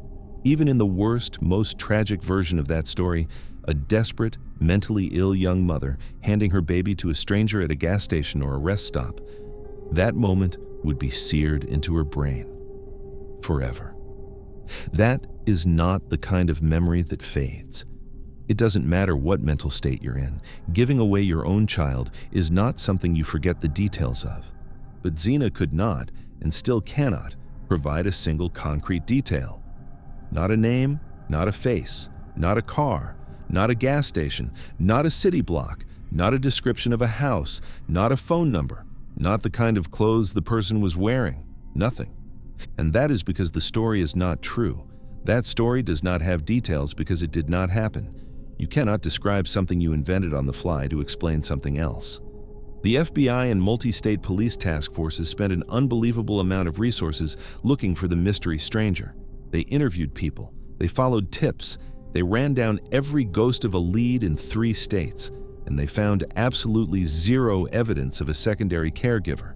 Not one person came forward, not one witness, not one social worker, not one neighbor with a suspicious new baby. In more than a decade of active investigation, the handed him off story has produced not one single piece of corroborating evidence anywhere in the world. And then there's the question of the physical evidence, which is the part that always sits heaviest. You do not end up with forensic evidence of trauma on blankets in your car by handing your baby to a stranger at a gas station. That's not how that works. You get blood in a car during an event, during something that happened. And once you understand that, and you look at the testimony from friends and family about her behavior toward Amir, and you look at her escalating stories, Amir is with relatives, no with friends, no in Atlanta, no in Charlotte, no I sold him, no I gave him away. You start to understand what investigators concluded a long time ago. The stories were never leads. They were smoke. They were designed to send police in every direction except one, the direction of what actually happened. And it worked. Every location, every lie, every dead end burned resources and time. And meanwhile, the physical evidence of what really happened faded further and further away with every passing week. Here is the biggest logic gap of all. And it's the one that always haunts me about this case. If you gave your child away because you were overwhelmed, even if that was a terrible mistake, even if it was illegal, the natural human response, especially once you're facing prison, is to come clean. Even most hardened criminals eventually crack under the weight of 10 years. Even the worst people, after enough time locked up, want some kind of closure, some kind of unburdening. Zina has never cracked. She served her time. She was denied parole. And in over a decade of confinement, of interrogations, of pleas from her family, of court proceedings, of psychological evaluations, she has never once given up the location of her son. That is not the behavior of a woman who lost track of her baby. That is the behavior of a person guarding a secret so dark that even prison, even the loss of her second child, even the destruction of her own life is preferable to speaking it out loud. Amir Jennings has been missing for almost 15 years. If he were alive today, he would be a young man, almost old enough to vote. He would have friends, he would have music, he would have that gap between his front teeth, he would have a life. Instead, he has a case file, and a face on a poster, and a mother who will not speak. Zina has been in and out of custody. Her parole has been denied. She's aged. Her family has splintered. Her second child grew up without her. And through every single one of those milestones, Amir has stayed exactly where he was in November of 2011. A little boy, 18 months old, loved music, was afraid of nothing yet. The FBI closed active search operations years ago. There's no place left to look because they have looked everywhere they know how. The landfills got searched, the woods got searched, the trash routes got traced, the houses got combed through, nothing came back.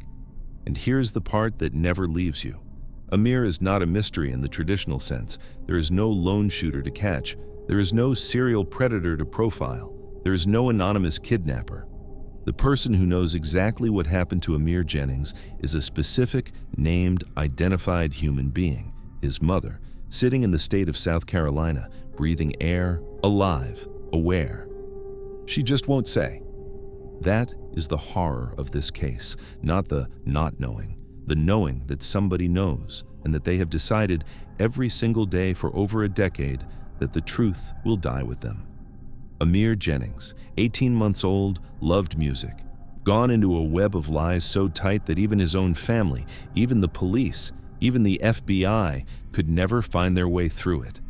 And somewhere, either in this world or not, he is still waiting for someone to bring him home.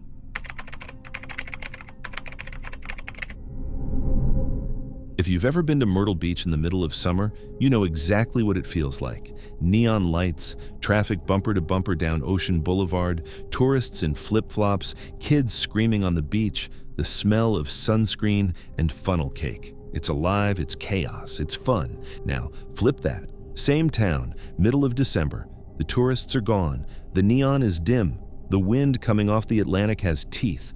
Half the restaurants are closed for the season, and just a few miles inland from all that gray, empty coastline, there's a spot called Peachtree Landing. It's a boat ramp on the Waccamaw River, surrounded by thick swamp, Spanish moss, and, yes, alligators. At 3 a.m. in the dead of winter, Peachtree Landing is the most desolate place you can imagine. No streetlights, no houses, no witnesses. And that is exactly where a 20-year-old girl drove her car in the middle of the night on December 18th, 2013. She never drove out. This is the case of Heather Elvis. And it is one of the sloppiest, most sinister love triangles in modern American true crime. Heather Rochelle Elvis was 20 years old. She worked as a hostess at a sports bar called the Tilted Kilt. She was creative, artistic, loved to draw, dreamed about doing makeup professionally. She rode four-wheelers. She had a tight bond with her roommate. She was, by every single description, a completely normal, vibrant young woman just starting to figure her life out. And she made one bad decision, the kind of decision a lot of 20-year-olds make and manage to walk away from. But this one was going to get her killed. She fell into an affair with a 38-year-old married man. His name was Sidney Moore. He worked in maintenance. He was almost twice her age. He was married, and Heather knew all of that. The affair lasted about 3 months. Now, this wasn't just casual either. Phone records showed that Heather and Sidney were exchanging 400 to 500 calls a month, which is not a fling, that is an obsession. Here's the part where you need to buckle in. Because Sidney Moore wasn't just married. He was married to a woman named Tammy Moore. And Tammy Moore was, to put it politely, extremely intense. When Tammy found out about the affair around October and November of 2013, she did not react like a normal hurt spouse. She launched a full campaign. She sent Heather threatening text messages, explicitly warning her that her time was running out and that she was about to take her last breath. Messages saying, "I've been having Sidney followed." She was known to handcuff her husband to their bed at night so he couldn't leave the house. She started publicly mocking Heather on social media. This wasn't heartbreak, this was rage, escalating, obsessive, dangerous rage. Meanwhile, Heather's doing the smart thing. She's trying to walk away. She's cut things off with Sidney. She's got a new job lined up at the House of Blues. She's dating other people. She is actively rebuilding her life. And this is where December 17th comes in. Heather goes on a date with a new guy. By all accounts, it goes well. It's the kind of thing that feels like turning a page. He drops her back off at her apartment at 1:15 a.m. on the morning of December 18th. She goes inside. Normal night, normal ending. Except at the exact same time, a few miles away, Sidney Moore is at a Walmart, and he is on the security cameras. And what is he buying? A pregnancy test. And a couple of cigars. Now hold on to that pregnancy test. We're going to come back to it. 1:35 a.m. 20 minutes after Heather gets home, her phone rings, and it rings from a payphone in 2013 in the middle of the night. Phone records will later confirm that call came from Sidney Moore. The conversation lasts about 5 minutes. 1:44 a.m. Heather calls her roommate and she is crying, hysterical. And she says something like, "Sidney called me. He said he's leaving Tammy. He wants to meet." Now, in her head, this is probably the moment she's been half hoping for, half dreading. A man she loved is finally telling her what she wanted to hear. She changes out of her clothes into one of her favorite outfits. Cell phone data shows her leaving her apartment around 2:32 a.m. Between 3:17 and 3:37 a.m., she's trying to call Sidney. Over and over, she's driving. Her phone is pinging cell towers moving her toward Peachtree Landing, that desolate, black, alligator-choked boat ramp we talked about at the top. 3:37 a.m. A private surveillance camera in the area captures a dark Ford F-150 pickup, matching the Moores truck, driving toward Peachtree Landing. 3:41 a.m. Heather makes one last call to Sidney. It's her final phone record, ever. Her data goes dead. Her phone goes silent. She is never heard from again. The next day, Heather's green Dodge Intrepid is found abandoned at Peachtree Landing, parked strangely, almost perpendicular across multiple spots, and Heather is gone. Police follow the payphone trail. They follow the truck. They follow the cell data, and it all points to one place: the Moores. Now this is where you have to stop and actually look at the logic of what happened, because this whole case runs on contradictions. Let's start with the payphone. It is 2013. Nobody uses payphones. Payphones in 2013 are basically extinct. If you see somebody using a payphone at 1:35 in the morning, you already know something weird is going on. So the choice to use a payphone is a deliberate choice. It is a person saying, "I don't want this call showing up on my personal cell phone records." Which makes sense. Because Sidney's cell phone was almost certainly being monitored by Tammy. Remember, this is the woman who had him followed. This is the woman who handcuffed him at night. If he called Heather from his own phone, Tammy would see it within minutes. Okay, fine, that part almost makes sense, but here's where the logic falls apart. Because to get to that specific payphone, Sidney had to drive there in his highly identifiable, distinctive black Ford F-150 pickup truck, right past security cameras, on camera. So think about the effort here. You are being sneaky enough to use a burner method, a payphone, to hide your voice from a digital record. But you are also stupid enough to drive your personal truck right past a camera to physically get to that payphone. Who does that? Either you're covering your tracks or you're not. You don't half cover them, unless you didn't realize the cameras were there, which means you're not a mastermind. You're just a person panicking. Hold on to that. It matters. Now let's talk about the 3 a.m. meetup at Peachtree Landing. Sidney's version of events later on was basically, we just wanted to talk. We just wanted to hash things out. He acted like this was some innocent conversation between former lovers. Okay, really? Let's think about that. You want to have a heartfelt, honest, private conversation with a 20-year-old girl. And your choice of venue for that conversation is a pitch-black boat ramp on the edge of a swamp at 3 a.m. in December in the middle of nowhere with alligators in the water? You don't pick that spot. Not for a conversation. There's a 24-hour Waffle House somewhere in Myrtle Beach. There are parking lots with streetlights. There are literally hundreds of safer, more visible places to meet. You pick Peachtree Landing for one reason and one reason only. You pick Peachtree Landing because no one is going to see it. No one is going to hear it, and whatever gets thrown into that river at 3 a.m. disappears into the current before the sun even comes up. Now, the pregnancy test? Bring it back. There were persistent rumors that Heather was, or thought she might be, pregnant with Sidney's baby. Sidney buying a pregnancy test at 1:19 a.m., minutes before making that payphone call, tells you what the lure was. He didn't say, "I want to talk about our relationship." He said something like, "Meet me. We need to take this together, in private." That's the hook. That's what pulled a scared 20-year-old girl out into a swamp at 3 a.m. And this is where we get to the biggest, weirdest, most head-spinning contradiction of the entire Heather Elvis case. The paradox that still keeps investigators awake at night. Because Sidney and Tammy Moorer were the sloppiest criminals you have ever seen. Look at what they left behind.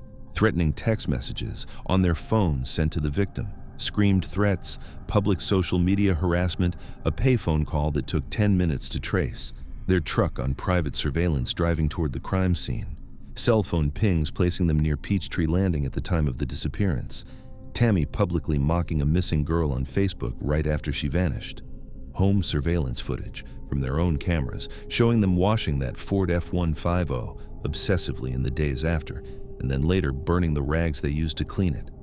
They did everything wrong, everything. If there is a way to leave evidence, they left it. And yet, somehow, these two clumsy, obvious, sloppy criminals, a maintenance worker and his enraged wife, managed to dispose of a 20-year-old human being so perfectly that in over a decade of searching, with the FBI involved, with volunteer search parties, with divers in the Waccamaw River, with cadaver dogs walking the swamps, with drones in the air, with thousands of tips, not a single physical trace of Heather Elvis has ever been found. Not a shoe, not a piece of clothing, not a bone, not a strand of hair, nothing. How? How does that work? How are you incompetent at every stage of the crime, but perfect at the disposal? There are a few theories. Maybe the swamp and the river genuinely did the work for them. The tidal currents in the Waccamaw are no joke, and the alligators and pluff mud in that ecosystem are famously good at making things disappear. Maybe they got lucky, terribly, awfully lucky, or maybe they had a very specific spot in mind long before that night. Maybe Peachtree Landing was chosen not on impulse, but because they already knew exactly where the current runs and what happens to something dropped there at 3 a.m. That's the version that makes your stomach turn. That this wasn't rage.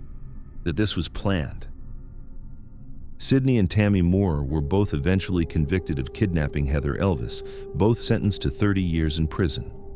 It is one of the very rare cases where two people were convicted of taking a human being with no body, no crime scene evidence, and no physical remains. Just the digital trail they were too sloppy to hide, and the sheer weight of everything that happened that night at Peachtree Landing. They are sitting in prison cells right now. And in all the years they have been locked up, neither Sydney nor Tammy has ever cracked. Neither has ever said what actually happened at that boat ramp at 3:41 a.m. Neither has said what they did after. Neither has told Heather's parents where their daughter is. Sydney has maintained a version of innocence. Tammy has maintained her rage. Heather's family has spent over a decade begging for one sentence, one address, one landmark, one piece of information, and they have received nothing. Heather Elvis, 20 years old, an aspiring makeup artist, a girl who loved to draw and ride four-wheelers, a girl who was actively trying to walk away from a bad decision, is still out there somewhere. Somewhere in the black water of the Waccamaw, somewhere in the alligator-infested swamps that ring Myrtle Beach, somewhere only two people alive know about. And they are not talking. The pregnancy test was never used. The payphone was ripped out years ago. The Ford F-150 got washed until it shined. And Peachtree Landing is still there tonight, quiet, dark, at the edge of the river, exactly like it was on December 18th, 2013. Waiting.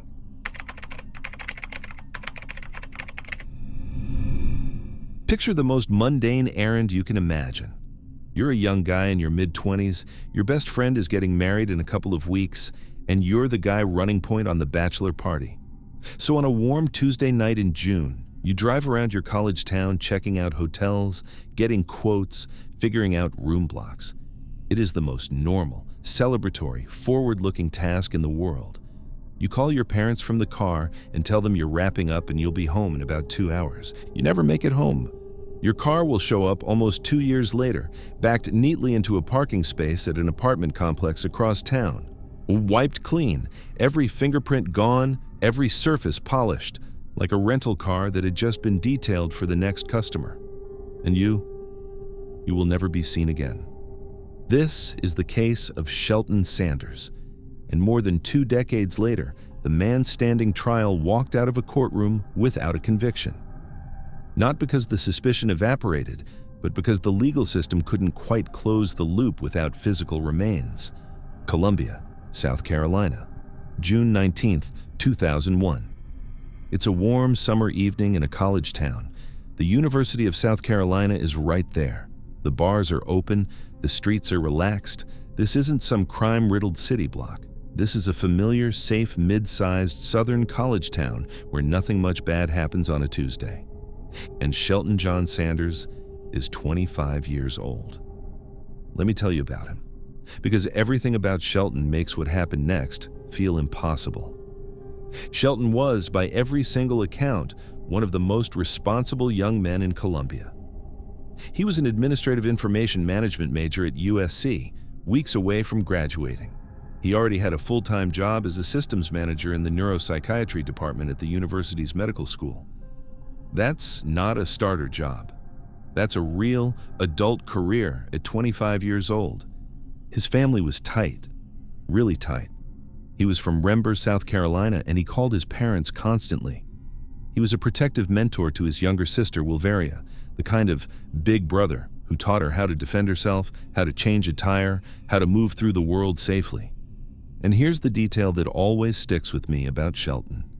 Back in 1996, 5 years before he disappeared, he had almost died. He'd been doing yard work in heavy winds when something went horribly wrong, and he sustained severe third-degree burns across his body. Over a year of recovery, painful, grueling, rehabilitative, life-altering. His family says he came out of that experience with a profound, quiet appreciation for being alive. This was not a young man who took his own existence for granted. He knew what almost losing it felt like. So the idea that Shelton, this responsible, family-anchored, hard-earned survivor, would just decide to walk away from his life is not just implausible, it's laughable. Which is why what happened on the night of June 19th, 2001 is so unspeakable. The task that evening was mundane. Shelton had a good friend who was getting married, and Shelton was helping plan the bachelor party. Specifically, he was checking out hotel blocks, places where the guys could stay. He hit the Residence Inn. He hit the Wesley Inn. Around 9 p.m., he ended up at the Embassy Suites in Columbia. At 8:54 p.m. from his car, Shelton picked up his cell phone and called his family in Rembert. He told his mom he'd finished his errands. He'd be home in about 2 hours. That call's the last time his family ever heard his voice. At 9:51 p.m. at the Embassy Suites, Shelton was joined by someone, his college friend and roommate, a guy named Mark Richardson. Now, the meetup with Mark was, according to what investigators pieced together, unexpected, not scheduled. Mark just showed up. Shelton's credit card is used one last time at 9:51 p.m. at the Embassy Suites. And then, silence. He doesn't come home that night. Midnight rolls around. And in one of the more haunting details of this entire case, at exactly midnight, Shelton's father, William, back in Rembert, wakes up violently from a nightmare. In the dream, he heard gunshots. And then he heard his son screaming for help. William gets out of bed.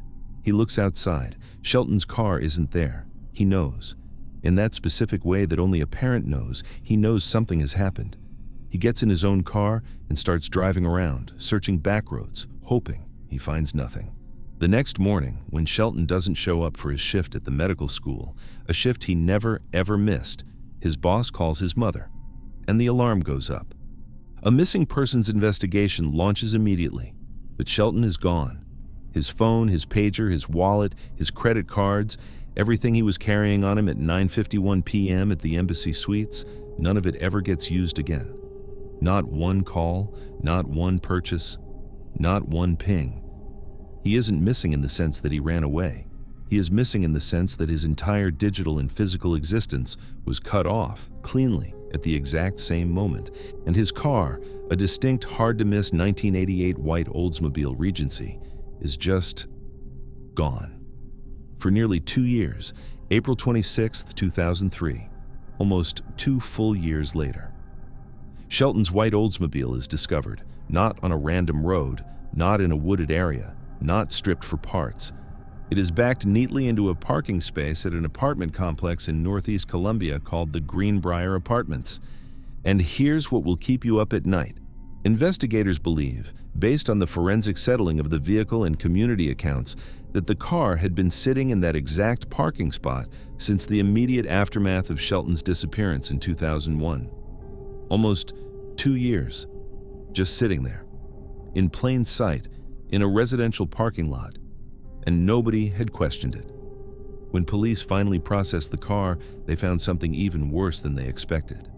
The Oldsmobile had been meticulously wiped down, every surface, steering wheel, gear shift, door handles, dashboard, radio, rear view mirror, every inch of the interior surgically cleaned, not a single usable fingerprint, not even a smudge. The case is officially reclassified as a homicide. Now let's stop and really look at this, because the random attack theory falls apart almost instantly when you consider the car alone. Let's start there. The car. When a random criminal steals a carjacker, a joyrider, a thief, they don't clean it. They ditch it. They set it on fire. They strip it for parts and dump the shell. They abandon it in a ditch. They do not spend the time, patience, and effort to sit in that vehicle with a rag and methodically wipe down every single surface. Someone taking the time to sanitize a car like that, surgically, professionally, obsessively, means they were terrified their fingerprints would be found inside. Terrified. Which tells you one enormous thing right off the bat. Whoever drove that Oldsmobile last had their fingerprints legitimately in that vehicle already. So legitimately, in fact, that if a single print was found, it would immediately be tied to them. That is not a stranger. That is somebody Shelton knew, somebody who had ridden in that car with him 100 times before. Now, let's talk about where the car ended up, the Greenbrier Apartments. This is not a random dump site. Apartment complex parking lots are actually kind of hard to hide a car in long term because residents notice unfamiliar vehicles. Cars get towed, neighbors gossip. But this car sat there for almost 2 years without being reported, which means whoever left it there either lived at the Greenbrier or knew the parking rhythms of that specific complex, or knew that the specific spot they backed into wasn't going to be noticed. That is local knowledge, intimate apartment complex level local knowledge. That is not the work of a passing predator. That is somebody who lived in the fabric of the city. Now let's talk about the biggest logic gap of all, the motive gap. Because think about what Shelton and Mark Richardson were doing that night. They were planning a bachelor party. That is the tone of the evening. Hotel prices, room blocks, guy stuff, weddings coming up, life moving forward. What happens between 9:51 p.m. at the Embassy Suites and midnight, a window of about 2 hours, that escalates from planning a friend's celebration into a perfectly executed, trace-free murder? You don't get from which hotel has cheaper rates to let me shoot my friend and dispose of him so thoroughly that police will never find a body in the span of 2 hours. Not without something else already burning underneath. This wasn't an impulse. This wasn't a spontaneous fight over money. Something was already there. And here is where the prosecution's case, when it finally came to trial in 2008, gets very dark. Because witnesses testified that Mark Richardson had, before that night, explicitly told people he wanted to kill one of his friends. Not a passing angry comment, a specific, articulated desire. And here is the detail that echoes back to Shelton's father's midnight nightmare. Neighbors who lived around the Olympia Avenue house that Shelton and Mark shared as roommates reported hearing the distinct sound of gunshots coming from that property. On the exact night Shelton vanished, gunshots, from their shared home, on the night he disappeared. At around the same time, his father, hours away in Rembert, sat straight up in bed hearing gunshots and screams in a dream. Now, stop and picture how that would work as a crime. Shelton and Mark leave the Embassy Suites at 9:51 p.m. They go back to their shared house on Olympia Avenue, and whatever was already building between them, whatever tension Mark had already been quietly nursing, finally boils over. Inside the house, where they were alone, where the neighbors could hear it but couldn't see it, and where the car, the white Oldsmobile, was already parked in the driveway, ready to be used to move whatever needed to be moved. That is the version of events that fits all the evidence. That is the version that explains the wiped car. That explains the vanished body. That explains the fingerprints that couldn't be allowed to survive. That explains the local knowledge of where to dump the vehicle. And in a bizarre epilogue that always feels a little too neat, the house on Olympia Avenue, the theoretical primary crime scene, eventually burned to the ground years later. Any residual forensic evidence gone, just gone. Mark Richardson was eventually arrested and charged with Shelton's murder. In April 2008, 7 years after the disappearance, he stood trial. And the trial ended in a hung jury. Mistrial. The prosecution had built its case on strong, damning, but ultimately circumstantial evidence. Witness testimony about his stated intent to kill a friend. Neighbor accounts of gunshots on Olympia Avenue that night. Alleged forensic threads tying him to the apartment complex where the Oldsmobile was stashed. And of course, the fact that Mark was the last person seen with Shelton alive. But there was no body. There was no direct forensic evidence. The car had been wiped clean, and with no physical proof, no remains, no weapon, no unambiguous DNA, the jury could not unanimously agree. The trial ended. Mark Richardson walked out. And here is where it gets even more soul-crushing for the Sanders family. Because retrying a case like this, with no new evidence, with the same limited forensic record, is legally extraordinarily difficult. Double jeopardy protections make it tough. Prosecutors are hesitant to relaunch a case they couldn't win the first time.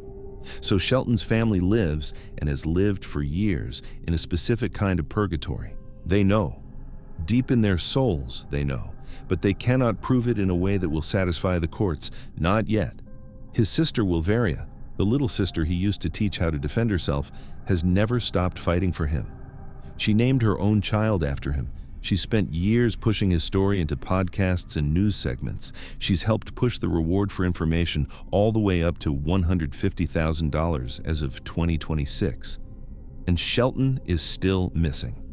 Somewhere in the South Carolina soil. His car has long since been junked. The Olympia Avenue house is gone. His father, William, who woke from that midnight nightmare, hearing his son scream for help, spent decades of his life driving those back roads, hoping. Shelton was 25. He had survived a horrific burn accident. He had rebuilt himself. He was weeks from graduation. He was in the neuropsychiatry department at USC. He was planning a bachelor party for a friend. And in less than 2 hours, on a warm Tuesday night in June, somebody he trusted, somebody whose fingerprints were legitimately all over his car, ended his life. Cleaned up the mess, backed the Oldsmobile into a parking space across town, locked the doors, and walked away. The jury couldn't reach a verdict, but the evidence never really left the room. And somewhere, on some ordinary Columbia street, the secret of what truly happened on Olympia Avenue remains hidden, leaving a family without answers for over 2 decades now.